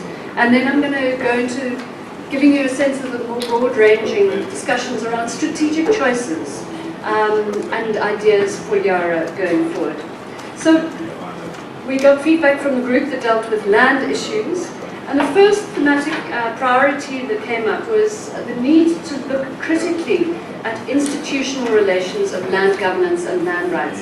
How are these actually configured, and how are these changing? I think that also related particularly where there are partnerships between local communities and new forms of capital investment. But crucial questions about understanding the nature of land governance and land rights and shifts in this. And secondly came questions around the politics of land governance and land rights, which includes questions around the role of traditional authorities, ways in which states are positioned as custodians or trustees of land, how they use those powers, and how that is being contested. So the potential for looking both at state level but also perspectives from below on the politics of land governance.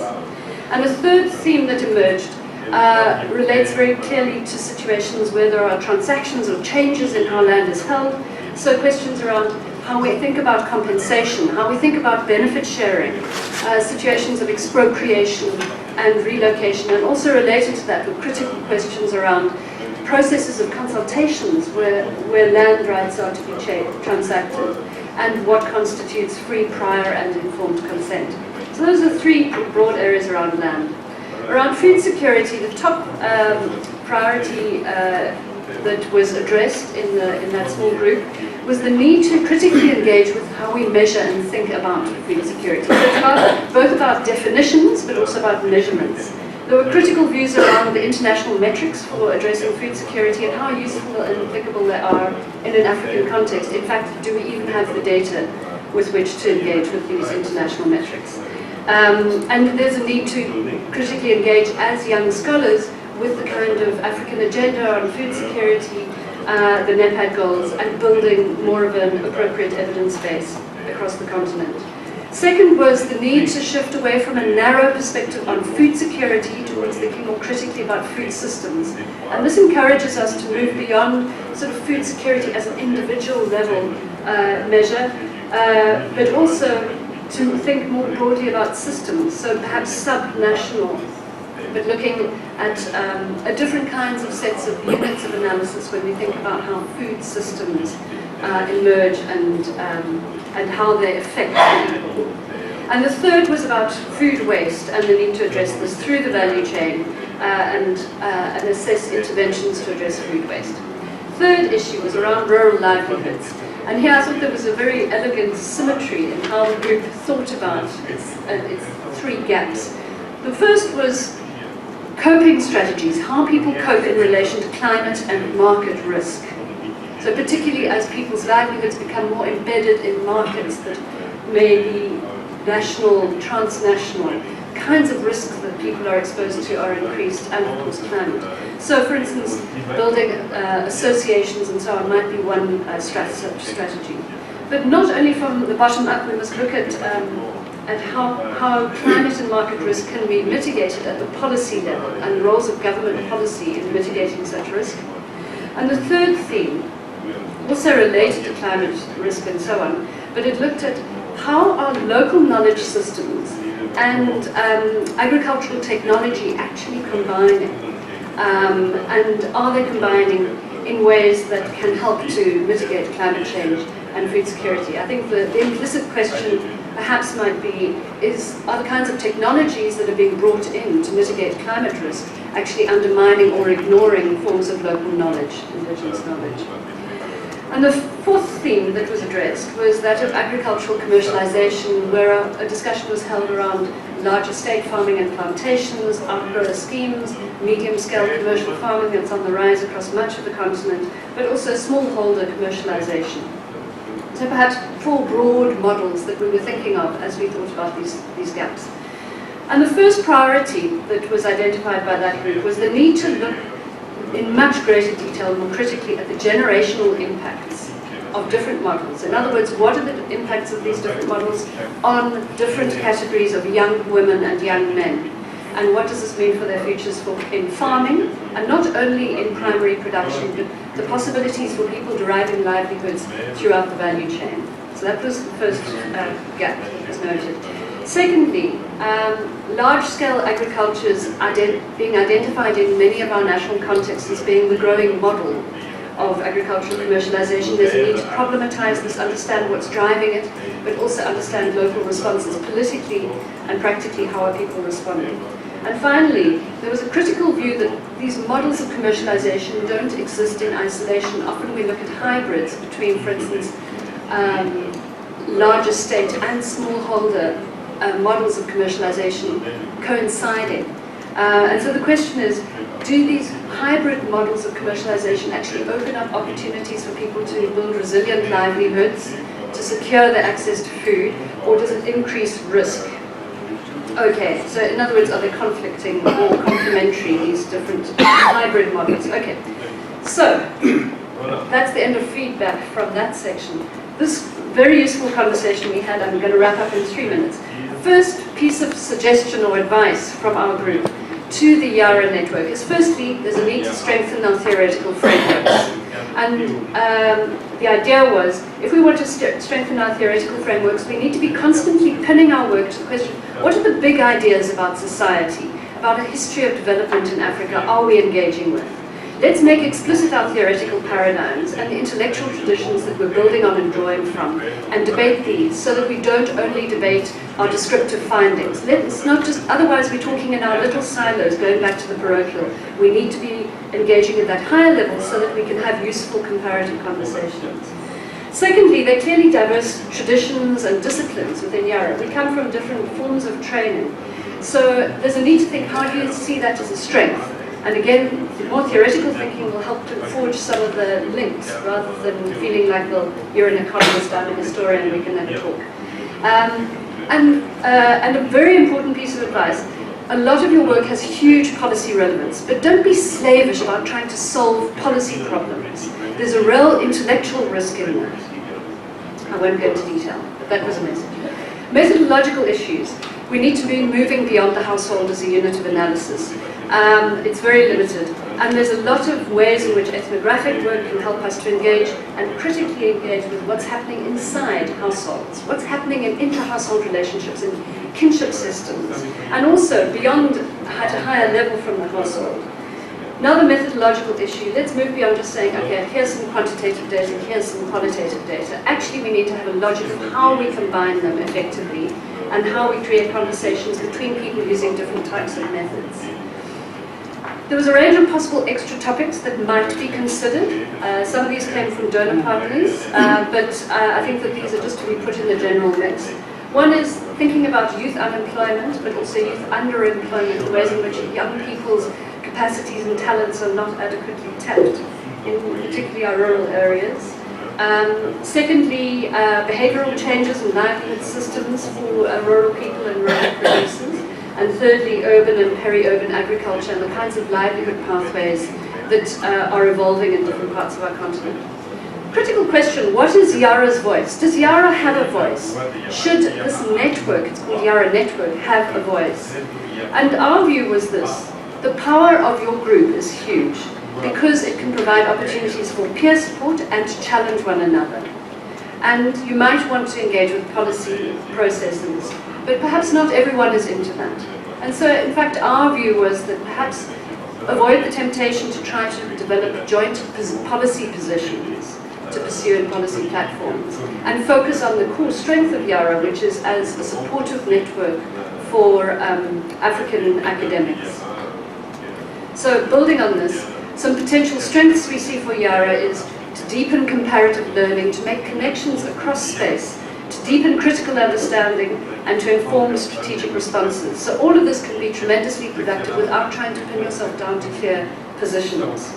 So don't overstretch what Yara should do. Being a network of mutual support and intellectual engagement is your core strength. But at the same time, there's a need to find innovative ways to encourage cross-fertilization of experiences and ideas. So keep it as a light-touch network that adds value. And final slide. We talked about professional and leadership development. Now, this is absolutely where Yara can play a critical role in perhaps improving the career advancement and benefits for your members. And one possibility we thought about is the need to look at different models of mentoring, perhaps pairing Yara members up with academics working in their field, even perhaps in different countries. But also peer support can provide a lot of assistance. There might be small groups of people who get together for peer support, even if it's virtual via Skype or whatever. We talked about a range of forms of skills that could be strengthened and in which you could draw on supporting people and institutions to give you support. Some of that could be done, for instance, by adding half a day or a day before a conference to skill up on a few things where people could choose, well, do I want to improve my presentation skills? Do I want to have a writing workshop? Do I want to look at data analysis, etc.? So people can sort of have a menu of options from which to choose. We thought perhaps writing skills, public speaking, data visualization, and the effective use of PowerPoint, which is a critical skill in our, even for academics. We're not just about writing journal articles. Academics need to be able to communicate effectively. So some people thought perhaps there should be guidelines for how to use PowerPoint so that people actually manage to finish their presentations. Clearly I haven't done that because I'm now over time. Thanks, Sue. So I think that the tone that came from this discussion, as I heard it, was one of, in a sense, a great enthusiasm about the Yara agenda and a commitment, both individually and collectively, from this group that met to providing a supportive role, but also getting the sense that there are a lot of other academics around the continent and people who are very comfortable in the policy space and the civil society space who would be probably willing to play a supportive role. It's really about Yara clarifying your agenda and saying, what is it that you want to invoke the support for? So, in a sense, that is an invitation to articulate that and to invoke the support. And I think that it was very clear that that commitment comes from the range of academics, donors, and others who are part of our conversation. So, with that, good luck.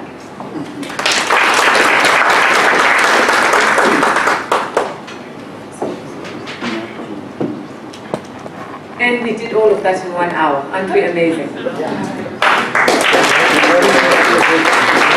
you so much. I think we've come to the end of this session. I'll hand back to the organizers for the closing session. Thank you.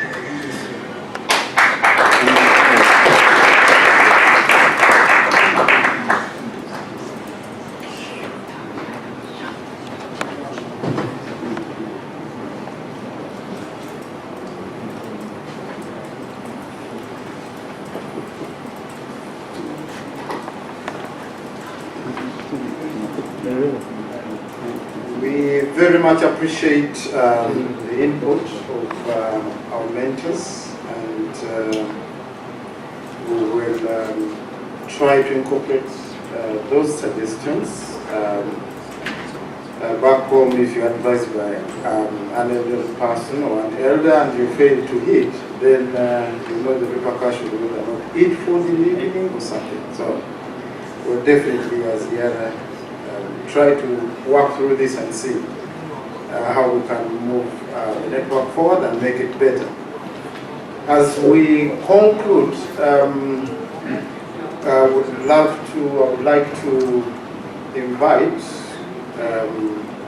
Prof. Ben Cousin to give the concluding remarks, and thereafter we will get organized, I think, for about 5 minutes, so that we try to beat the jam as we head to the city center. Thank you.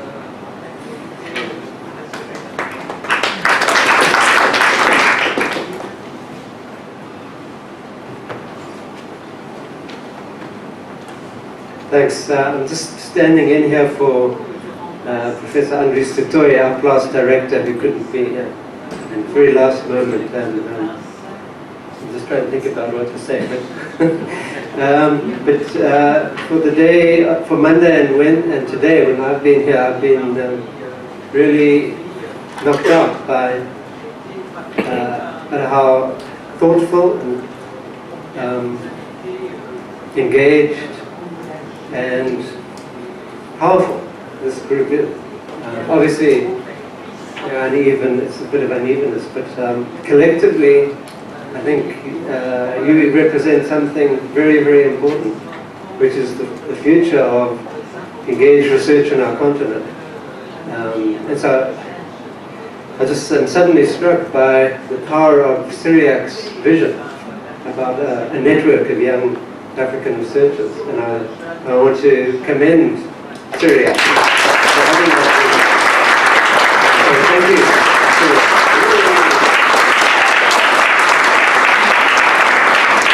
And I must confess, I was a little bit skeptical to begin with, right? As you'll remember. But I think the proof of the pudding is in the eating. Wonderful presentations, lively debate, and I love the way you engaged with each other, challenged each other. I think we need more of that. And if you can do it with each other, you can do it with the aged professors and with the heads of state and your governments. So critical engagement is important. So yeah, I think it's been a great conference. I'm not exactly sure what's going to come out of it, but something good is going to come out of this. There are many opportunities for people to connect with each other again and with others who are not here, I'm sure. So to the organizers, the behind the scenes people who made it all happen, many thanks to them, the class support staff, the donors for making it possible with the money. We always need money. Nothing happens without money, unfortunately. Even if we only get a little bit ourselves, money makes things happen.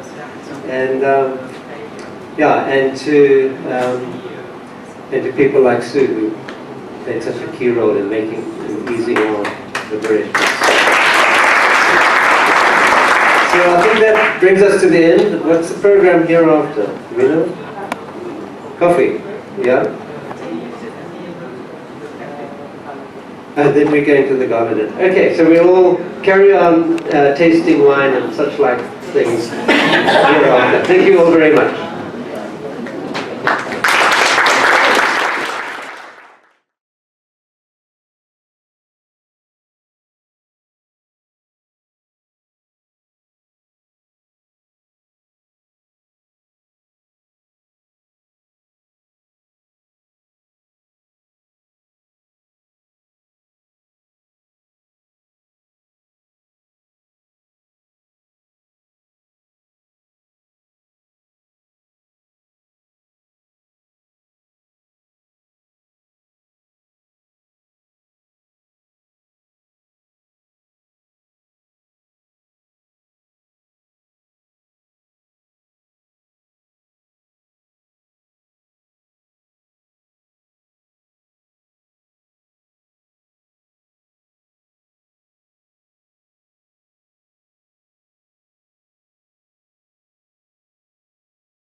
Good evening. I really feel my age, and not simply because I'm surrounded by young academics. I always say that when I arrived at UWC, I was wearing Ray-Bans. These days I'm wearing reading glasses. Deputy Speaker of the Parliament of the Republic, Honourable Tsenoli, and I hope tonight we will give you an opportunity to recharge your batteries, because by all accounts you are going to have an interesting day tomorrow at the State of the Nation.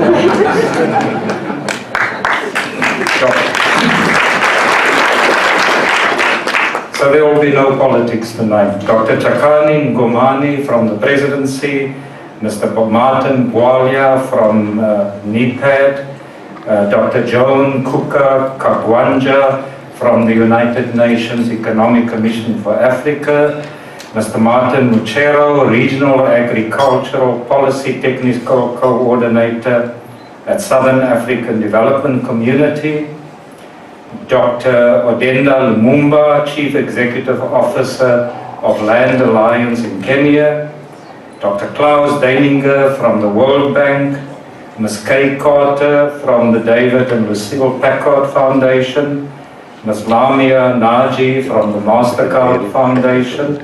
And let me just pause and say, I feel totally embarrassed tonight. Just recently I wrote to your president, Ms. Naji, and I bemoaned the fact that the MasterCard Foundation seems to have ignored black institutions in South Africa. And to my disappointment, because I thought I had something good with her, I now realize you're actually sponsoring this young African researchers in agriculture. So with huge embarrassment, I would now have to write back to her to say, I apologize. Ms. Lerato Mbele, our Programs Director from the BBC World News, my colleagues from UWC, the executive members, Prof. Dube, Deputy Vice Chancellor, Student Development, Ms. Patricia Lawrence from Institutional Advancement, Mr. Poppas from Institutional Planning, Professor Kobus Pfister, Dean of Economic and Management Sciences, Professor Andries de Tweede, who really is your host tonight, Director of PLAS, Prof. Julian May, who is from the Center of Excellence in Food Security, my colleagues in PLAS, my colleagues in the Center of Excellence, Yara members gathered here tonight, all academics, researchers present. I think you will have to agree with me, all protocol observed. I would like to thank my colleagues in the Faculty of Economic and Management Sciences, and in particular the Director of PLAS and the Center of Excellence in Food Security, for allowing me this opportunity to say a few words at this dinner. Let me hasten to say, however, that my input tonight is not of a disciplinary nature. My presence here is simply ceremonial. One of the disadvantages of being a head of a university is that you're often considered to be a jack of all trades and a master of none. So on the one evening you speak to the astrophysicists, and the next day you speak to the agricultural researchers. And to both these disciplines you have to pretend that you know something about them.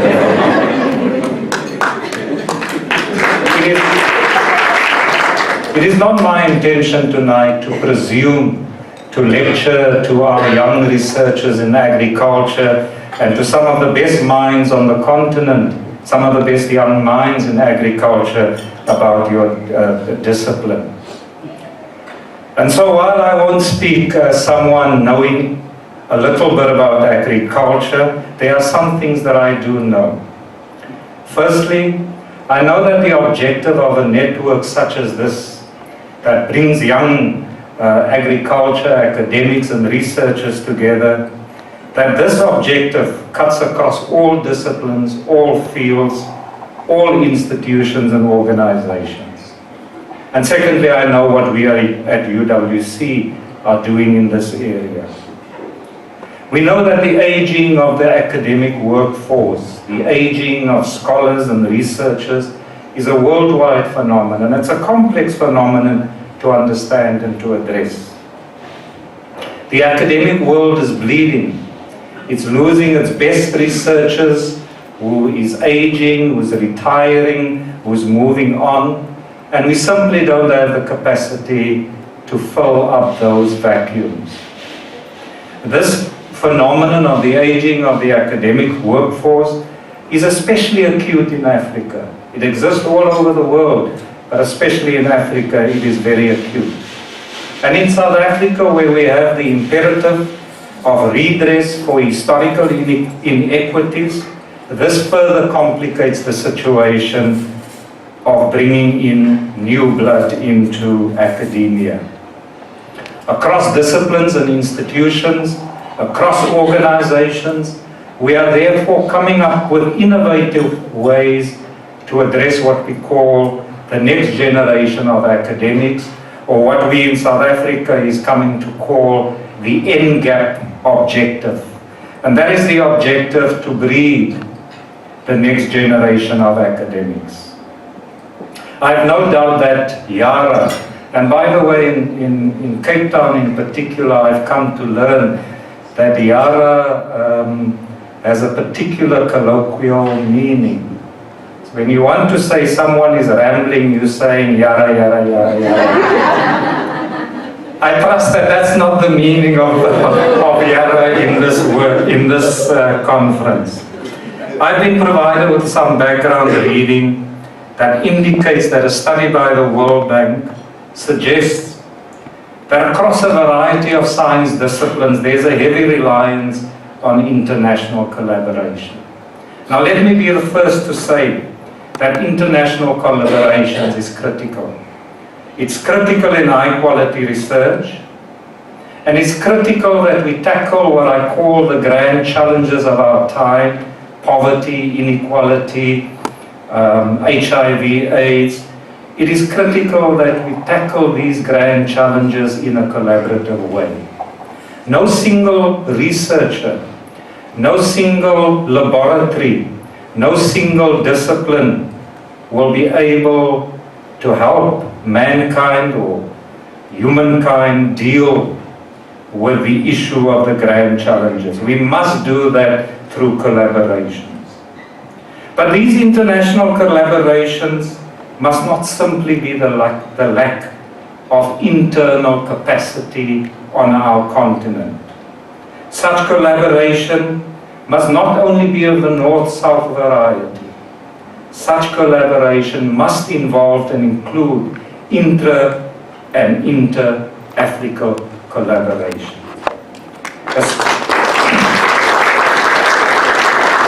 Especially in the area of food security, in the area of poverty, Africa must take the lead on such international collaboration. It is therefore only natural that our concern with capacity development, and in particular with the issue of growing the next generation of scholars and researchers, leads the University of the Western Cape to be supportive of initiatives such as this one, which is the Young African Agricultural Researchers Network. Your main objective as a network that brings together young and early career African researchers to cultivate the culture of collegiality, of mentorship and collaboration must be applauded and it must be supported. I have no doubt that this initiative will go a long way to contribute to enhancing research capacity in agriculture on the African continent. You've had 3 days of sharing. You had 3 days of exchanging and critically challenging each other about the area of research that you work in. I trust and I hope that the experience has not been only enjoyable, but that you have established context and networks that will take your research and your career to the next level. Agriculture is the one area in which your individual career objectives intersect with the objectives of Africa as a continent. I therefore applaud this initiative, and I encourage you to take this initiative to the next level. I'm sure that as part of your deliberations, as part of considering how you can consolidate your relations, that you have been engaging with PLAS, which is our program for land and agrarian studies, and that you've been exchanging views with our director of our Center of Excellence in Food Security, Professor May. And I hope that as you depart to your own continents, your own countries, and as you depart to your own institutions, that you will make a special effort to stay in touch with PLAS and with the Center of Excellence. I'd like to thank my colleagues at UWC on behalf of the management of UWC for their foresight and their hard work leading to the formation of this network and to this conference. It is simply an expression of their belief that Africa's problems must be solved by Africans. We are proud of our colleagues, and we hope that the seeds that you have planted in this network will be seeds that contributes to an Africa that we all can be proud of. I wish you all a very enjoyable evening and a belated warm welcome to UWC and to Cape Town. Thank you.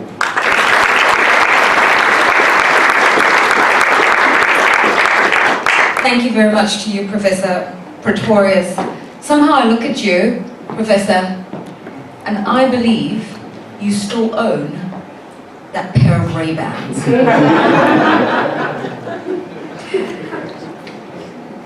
So, as I said to you earlier on, I do have the good fortune of traveling through the African continent regularly and frequently, and our biggest office in Africa is actually in Nairobi, Kenya. So I spend a lot of time with my colleagues in Nairobi. I've been practicing my Swahili, but if I get it wrong, do forgive me. They do say in Kenya, atakaye kufuga ngombe anze na kuku.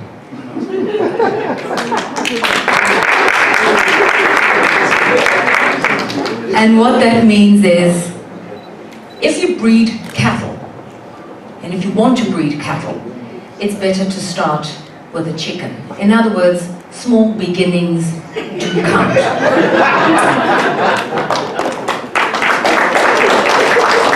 Now there is method to my madness. One of the things I observe when I'm in Kenya is how the traditional is paired with the new.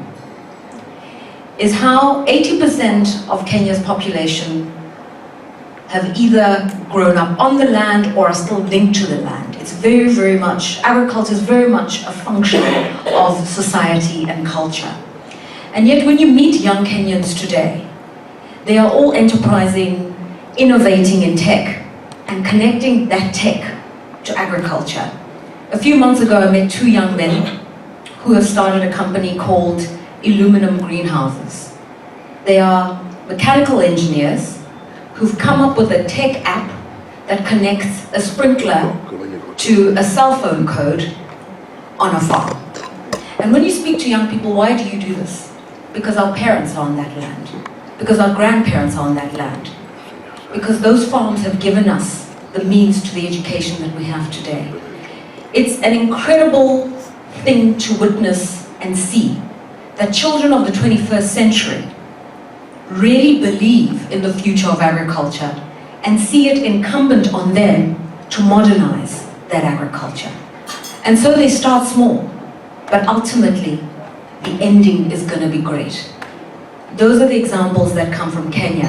And if we're looking for something to emulate, I would say Kenya is the place to go.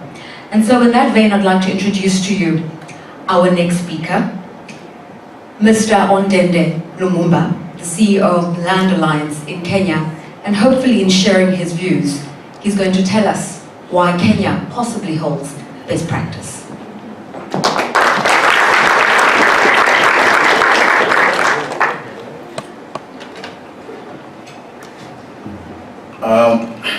Good evening.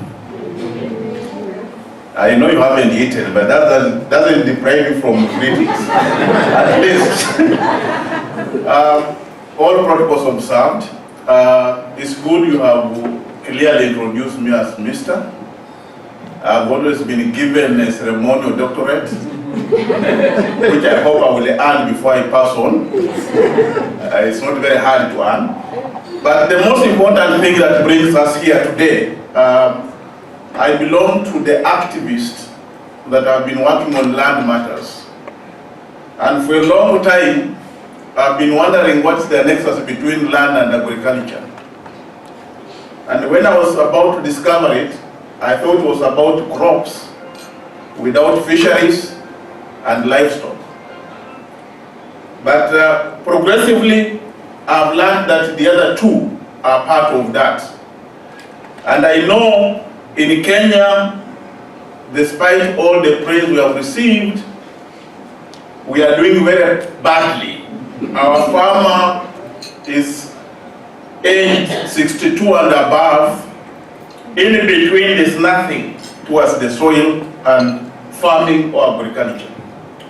So when I heard of the young researchers in agriculture, the first thing I was thinking and hoping was that we are going to meet and encourage the young researchers to put a lot of energy into helping all the youth to discover where the multiplier effect of development lies. In Kenya, we have pretended to grow fish in small ponds. And when I came here and I saw two oceans meeting, I was wondering, with all this water surrounding Africa, on one side Atlantic, the other side the Indian, above the Mediterranean, why do we grow fish in small ponds without water? And I thought, we don't have researchers, and especially young ones like that. So fish is diminishing. When I left Kenya, the livestock is dying in big numbers, courtesy of the drought. For the first time, we have witnessed camels die. Now, I'm now looking around and say, younger researchers, do you have a solution? All the crops in gardens in Kenya, they are withering because of the drought. For the first time in Kenya, they are praying for rain, which they don't harvest, even if it rains in abundance. What's the connection between rain and agriculture? Younger researchers will have to tell us what it is. So mine was just pleasure to say that we need research to inform advocacy. Those who have informed us, as the rector has clearly put it, they are aging. They have passed on. So the question is, who is going to inform the researchers? I mean, the next generation of advocates. I was in Washington last September, and I was called to talk to the youth Global Youth Summit. And one of the biggest problems there was, what can we do to employ the youth? And we teamed up with one of the colleagues, and we are talking about the only way to help employment in Africa is to do something within the agriculture sector as the main employer. All the other things we are doing, they are not adding up. So again, that points to the young researchers. What do we have to do going forward? So I don't want to stand between you and the dinner. That's the one thing you ever do to young researchers. They can easily come for you. So mine is basically to say it was a blessing to be part of this inaugural effort. I listened hard to your papers. I'm convinced you have everything that it takes. But remember, a lot of speak to above, they don't hear very clearly. Those are in the state and the government. Those who are below, for whom the policy is required, they listen very keenly, but they don't know what to do. Can we have some nexus between social movements and the research you engage in to make a difference? On that note, welcome, and we look forward to using your research in the next phase of world democracy.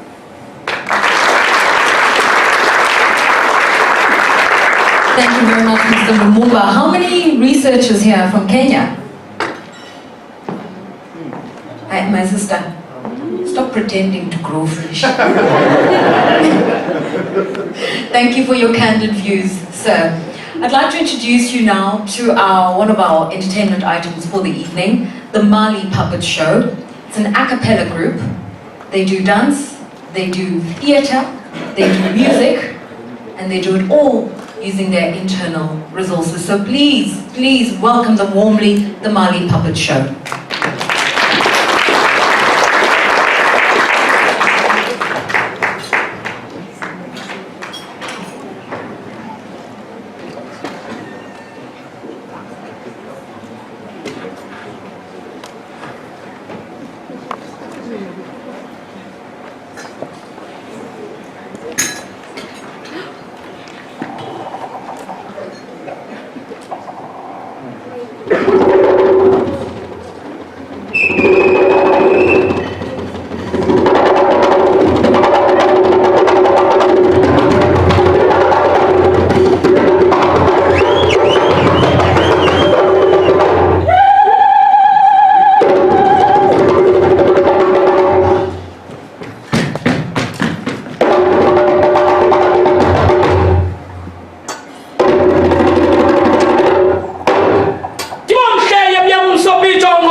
Kulomsi, kulomsi.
deserve a whoop whoop.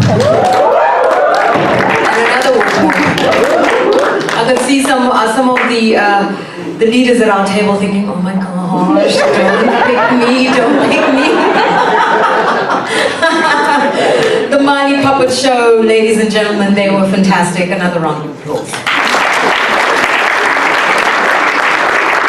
Now, obviously, being in academia and in the research fraternity, you know what the United Nations Economic Commission for Africa does. They are a leading center of research. They provide data for many of us to use in terms of looking at reliable information on African markets, economies, sectors. They've been instrumental also in helping the African Union draft Agenda 2063, which has agriculture as a very key pillar to the new strategy to grow African economies. A lot of that work is being done in Addis Ababa in conjunction with the AU, with the African Development Bank. I really applaud the work that's coming out of UNECA. And also, when I was at UNECA recently, I found that what they're able to do is bring together the media, civil society, but with some of the key decision makers in our countries, from central bank governors to finance ministers, and indeed to presidents as well. So there's a lot of very tangible, real-time work that's being done by UNECA. And one of the things that they've also done is put young people on the agenda. A lot of new discourse from UNECA has really raised the importance of inequality in our society, youth employment, and more recently, innovation. And I think in that spirit, then please welcome warmly from UNECA, the Chief of Land Policy Initiative at UNECA, Dr. Joan Kagwanja, to tell us about it. Thank you, Lerato, for I think that's like an advertisement for ECA. Thank you so much and for having us. I think Yara is an answer to my frustrations.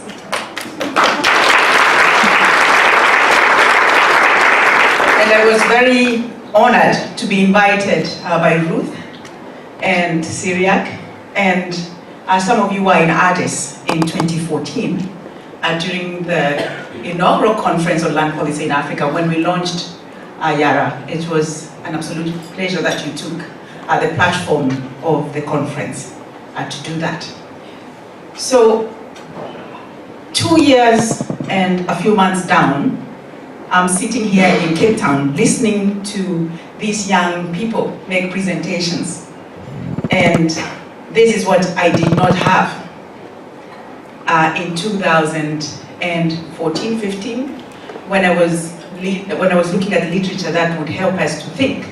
Like Lerato just said, we provide information and knowledge that grounds our decisions, our declarations, or that look at how the politics and knowledge can meet to find solutions. And so for me, it was a little bit frustrating because all the knowledge that I could use was a lot of it coming from the north. And if there was knowledge from the south, it was not published. A lot of it was not published then. So I was wondering how it is that we can try to improve that. So when the Land Policy Initiative started, it came out of, I think, frustration more than anything. But it's really good to see that where we were in 2004 is not where we are today. And Yara has done that. But I also wanted to highlight how useful the University of Western Cape has been to me personally, but also to the continent. Because Ben Cousins, who is not here tonight, but was here earlier, is where we were going to look at the knowledge from PLAS. I think he was one of the founders of PLAS. And he had a different perspective.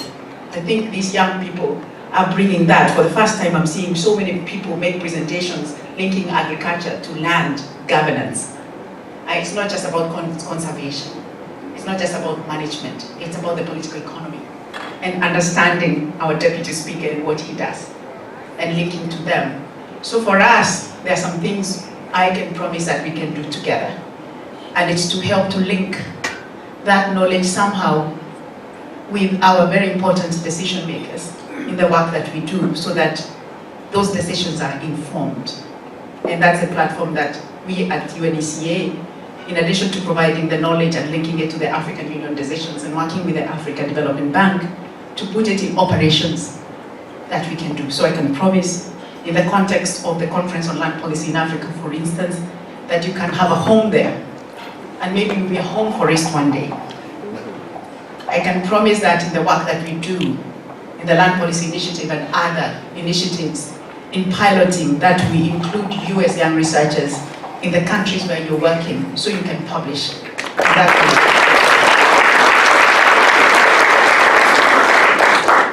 And I can promise that as we move to implement the 30% campaign, that's one baby that I really like. And what is that? It's a decision of the African Union now that by 2025, we have allocated 30% of documented land to women. I should correct that, not land, but land rights. I was having a good conversation with my young sister, young daughter, I should say. And she said, we don't have to own land. There's a reason why people feel they have to own land. It's because that is the only way they feel secure. But indeed, you're right, we don't have to own it. We can look for other ways to secure ourselves. So we all don't have to try dividing everything and owning it and taking a piece of it, because you're right, we collectively own it. But until then, it's up to you, researchers, to look at those alternative ways of documenting rights without calling it ownership. So those are some of the things that we are doing in terms of innovation. What are those alternatives? That Dr. Ruth and others in UWC are helping us all to learn. So again, I just want to thank you, and it's a commitment that I have to Syria, and I want to thank you for your energy, and all the young researchers and those that support them. For us, we're here to support you as well, and I want to thank you.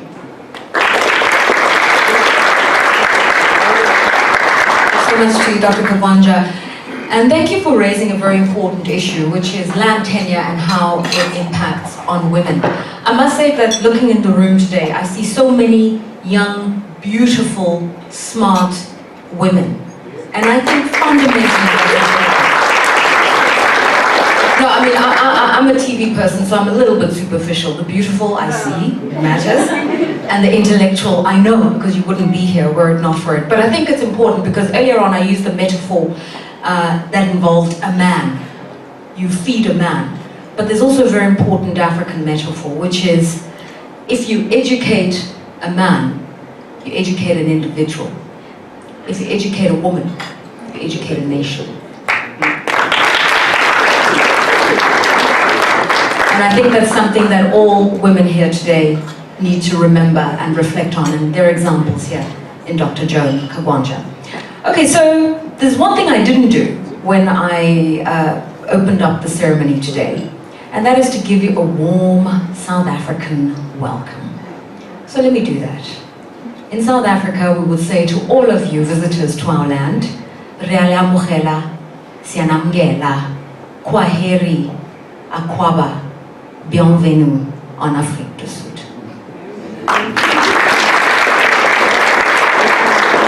And I say that by way of introducing one of South Africa's foremost leaders from the presidency. Please welcome warmly Dr. Tsakani Ngomani.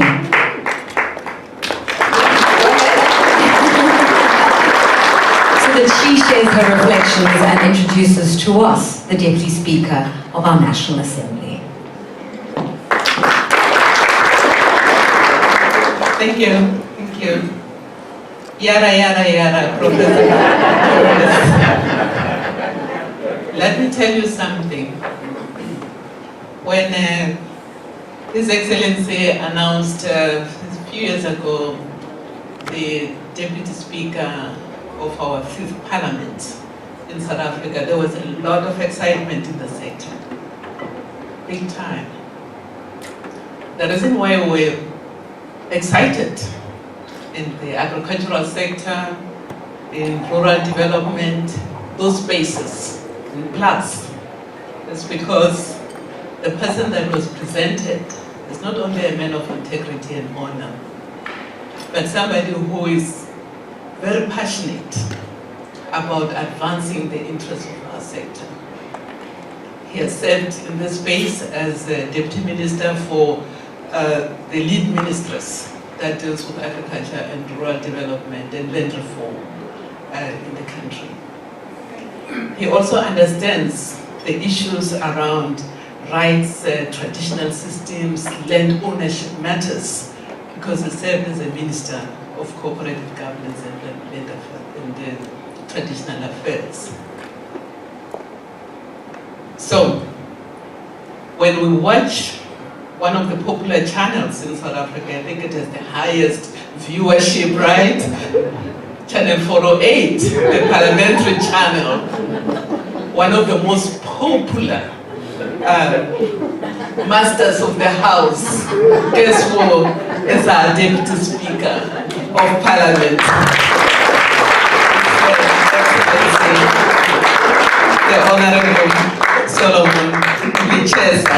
I call him my biblical Solomon. It's a special honor for us to have him in our midst today. South Africans will understand what this means.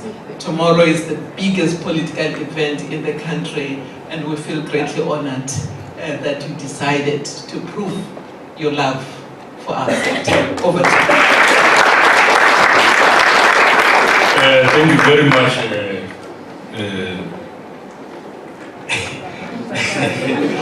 No, you see, I'm deciding whether to address you formally or not. I want to start with, I love the way Lerato's head is very sharply self-correcting. And I'll tell you why I noticed when she spoke about a man and fish. We have what we call the Speakers Forum in South Africa. It is the Speaker and her deputy, the chairperson of the National Council of Provinces and a deputy, and the speakers and their deputies in the 9 provinces who sits quarterly in the Speakers Forum. Now, there's only one of all the speakers in the country, there's only one male speaker, and it's in the Northern Cape. The rest are women. And then there are probably about 4 male deputies. So the majority of people who are speakers of our legislatures in the country are women. And I've been asked to chair a focus group that looks at capacity building of MPs and MPLs, members of parliament and members of provincial legislatures, as well as the gender focus group. So I look at everything with those 2 lenses. So the United Nations was mentioned here. UNESCO's global report some time back called Culture and Liberty. Inside it had a reference that said, in Africa, when a man dies, the whole library disappears. So I told a friend of mine this story, and she said, what about when a woman dies? So it was a very fascinating observation on her part, but I said, the man who edited that book, it must have been a man, I suggested. And I said, why do you assume that? Because women also do the same language. So gender sensitivity in the work we do is absolutely crucial. I've been invited to London for this month, and they said we want a male to join the Commonwealth Women's Parliament to strategize for the next 3 years. But we want a man to come and talk to us and facilitate on how do we get men to get involved in the struggle for gender equality with special focus on advancing the cause of women. I'm mentioning this also to say the men in this house. Please send me a couple of ideas and tell us why you are not actively involved, why we shouldn't be calling you gender activist as a result of your activities and so on. It is very clear, it cuts across everything else. Now, when I was asked to come and speak here, I also thought, what am I going to talk about? And I asked, I said, no, just say a couple of things and so on. I have had stories about people who do research and what they have said to us is their frustrations. And the gentleman from Kenya just literally put it that way. He said, those above. No. I nearly wondered, who is he talking about? Don't listen. Okay? Don't hear properly. Oh, and then he mentioned, government and so on. No. This is an appropriate point, but there's another side to that story. Those who research are unable to communicate effectively their story. My sister here identified that as a challenge that you face. That researchers, because like those who love stories and so on, they go around searching for the stories and so on, and they find them. But then sometimes they are unable to communicate those stories effectively to others, lovers of those stories, who if they hear them well, they can use them for their purposes. Because often they are told they have solved the gap they spotted. They no longer have the passion and the interest. They are looking for another. Because they are looking for another interesting idea to research. So part of what we are working with, and it's not only you in agriculture, it's in research generally. As a result of which, there are two areas that are growing interestingly of people whose job is to read the research and communicate it, put it in a language, translate the work that you've done into English, if there's a language spoken there, or into French, if there's a language spoken there. Because you guys, in your research work, you speak and write in hieroglyphics. That requires translation. And when you talk to those that he said are lower there, who are keen to learn, you speak in languages that they wonder, where the hell are these coming from? What are they talking about? And so on. So you complicate things and so on. There's an interesting book that I read about 2011 or 12, I think it was, and it's called Train Your Mind, Change Your Brain. And the blurb at the back says, read this book for two reasons. For the revolutionary content, it speaks about the potential of our brains for development, for personal development and so on. That's the reason you must read it. The second reason is that it's because it's written by someone they mention, who they say has skill in putting things together, reducing complex subjects to language that is easily accessible to lay people. It's the craft that very few such writers have there. He's a Newsweek writer. So they say, read it for those two reasons. So part of the challenge that researchers face, if you do not acquire the skill to present your stuff persuasively in a language that is accessible, and you speak to it in a way that is accessible, is to get those who can do it for you. So that those above must hear better. The second challenge that we know, because you're going to be working, some of you at universities, you might be going there and so on, in research departments, and those who lead you, the departments that you're going to be part of, have agendas. Legitimate agenda, this is what needs to be done and so on. And when you are asked, these things that we are working on, what do they have to do with the work of the department? You're very busy, but how directly relevant are they to the key questions that the department wants to solve? When the people you're speaking to talk to you about, do they hear that you are really working on those things, if they are resolved from a research point of view, are going to make the impact that we would like to make? And that's the challenge that researchers face, not only in agriculture and so on. I thought I should raise those two things and point and flag them for you to go and reflect.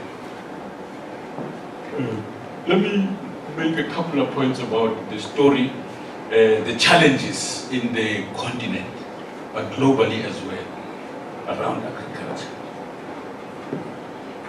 Soon after my appointment at Rural Development, I was told to attend a conference of the World Bank on land and poverty. And I consulted a couple of people and said, go to that conference, World Bank conference? I said, go. So I went. And I was grateful that I did, because one of the Zimbabwean researchers says in his presentation there,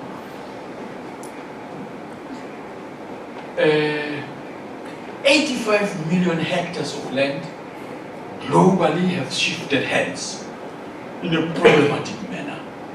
Basically, to translate it into English, in a corrupt manner.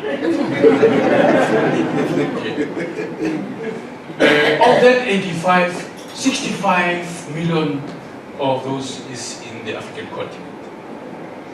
In the relationship between those who are looking, whose countries are land hungry, let me mention the French. They are so keen to find pieces of land to plant hemp, which is big in their construction industry and other uses they have there. They don't have enough land. So people there in that business are looking for those places everywhere, and they find a good, pliable chief, give him a bottle of brandy, a nice car, and they've got rights to the land, and they plant their stuff and so on. The next thing, in no time, just trouble with the chief and his subject. It's usually his subject, and they're in trouble. A couple of months ago, the New African magazine published a story called Corporate Capture in Agriculture. Basically, they were raising the same kind of thing. So basically, there is a global desire from the north for land. This continent have vast tracts of land.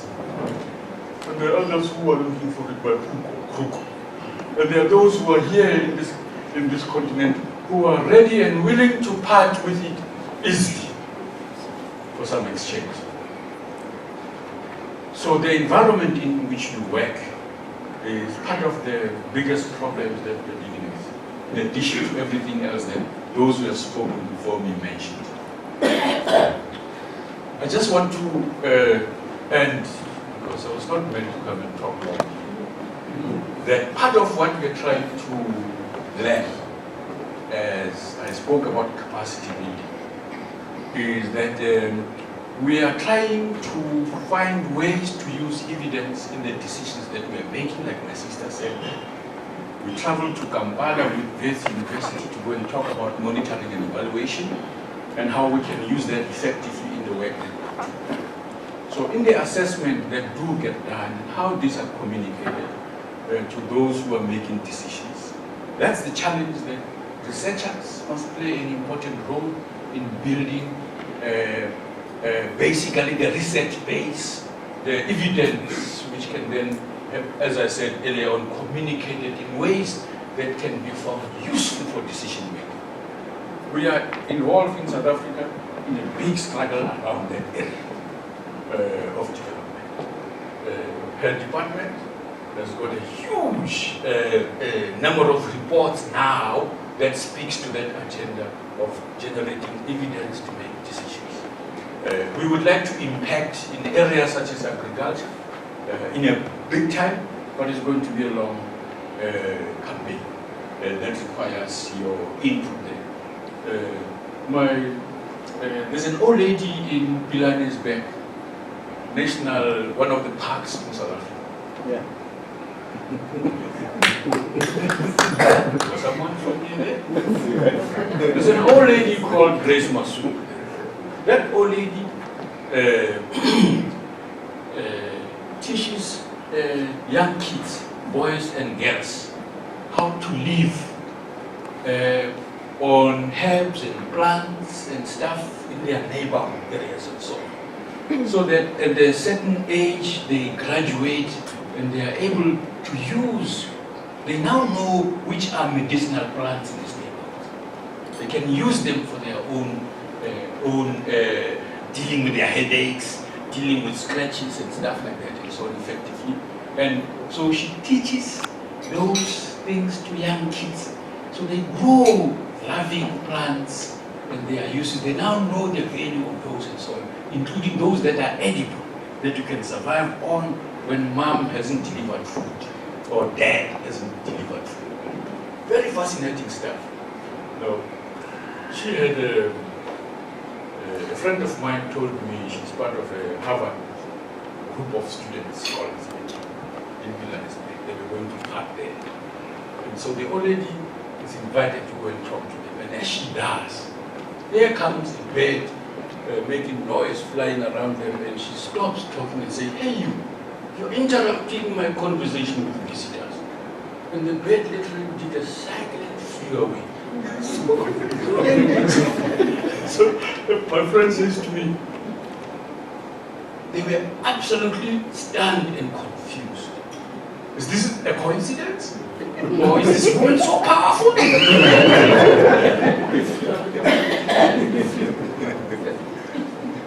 I'm citing her because some of the values of agricultural practices begins as early as that. Part of what you are doing is to induct younger ones to follow in your footsteps. And that's the big challenge that we have. The language that is described to make it attractive to younger kids and so on, to expose them, to live there for a weekend in an agricultural project or farming area, so that people are exposed. Young kids don't listen to you and what I call your propaganda, they watch what you do as well, so that they can make meaning from what you're doing. And if they accompany you to the work you do, it will make a huge difference to others following in this area. It's crucial. Technology is attracting many young people away from agriculture, but not all of them. Some will stay and follow your footsteps. So congratulations. I only end by complaining to Dr. Ngomani here for inviting me at the end of the conference to speak. At the end, and I would have loved to have heard your presentations and so on. I hope I can read them. But thank you very much, and I hope you had fun in Cape Town. I have desisted to speak to you about tomorrow. You'll read about it.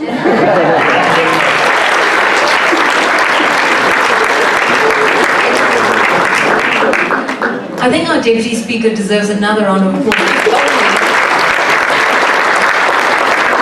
If only because he's such a colourful storyteller. You know, he said the words hemp, corruption, and the French, and I thought this is going somewhere. I'll ask him privately.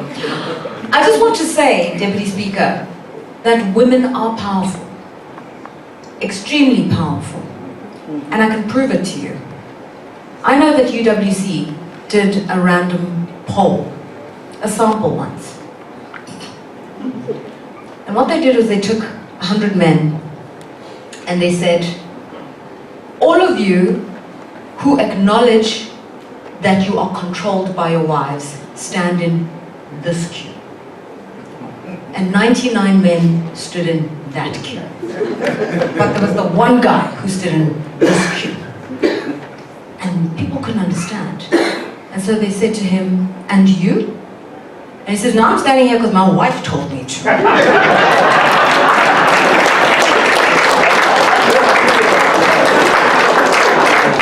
I'm just saying.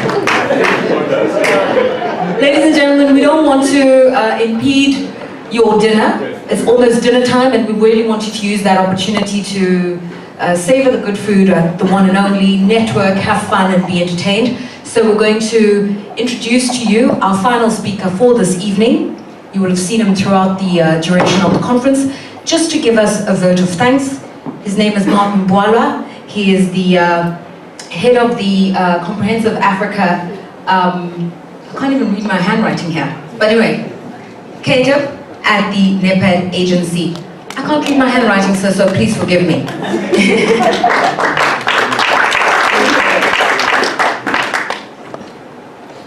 Thank you, and good evening to everyone. I think we've just been told that it's time for dinner, so I will not take more than what is necessary. Deputy Speaker, Rector UWC, and shall I say, ladies and gentlemen, distinguished guests. I think one of the things we've heard from all the speakers through and through is the need, the importance for research, for knowledge, and equally important is that that knowledge, that research is connected to a demand, is connected to a need. And therefore what we are talking about is the issue of that we get research, we get knowledge, we get the science that is actually problem solving, and therefore looking at how we connect. And I think that's the nature, that's the form of this gathering, as well as the whole network of Yara, is how do we get science, how do we get research connected to problem solving, connected to Africa's development agenda, and therefore in the process, as actually many have mentioned, that we are getting success at our career level, but success at the continent, at Africa's development level. I work in a space where we interact heavily with what you may call continental development frameworks. And when you come to agriculture, there are two of them that you mark out. There's the Maputo decision in 2003. There's the Malabo decision in 2014. And I think if you're not familiar with that, you should look them up. They are important if you're talking about agriculture in Africa. But one of the key features that you are going to find unique in these decisions of the African Union is actually the premium they put on knowledge, the premium they put on information, on science. And this is recognizing the fact that one resource that Africa has, 110% at our disposal, is knowledge. The same way we are investing in fertilizer, to manufacture, to transport, etc., etc., we need to invest in cultivating knowledge, making it available, and placing it in a place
Thank you.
Mm.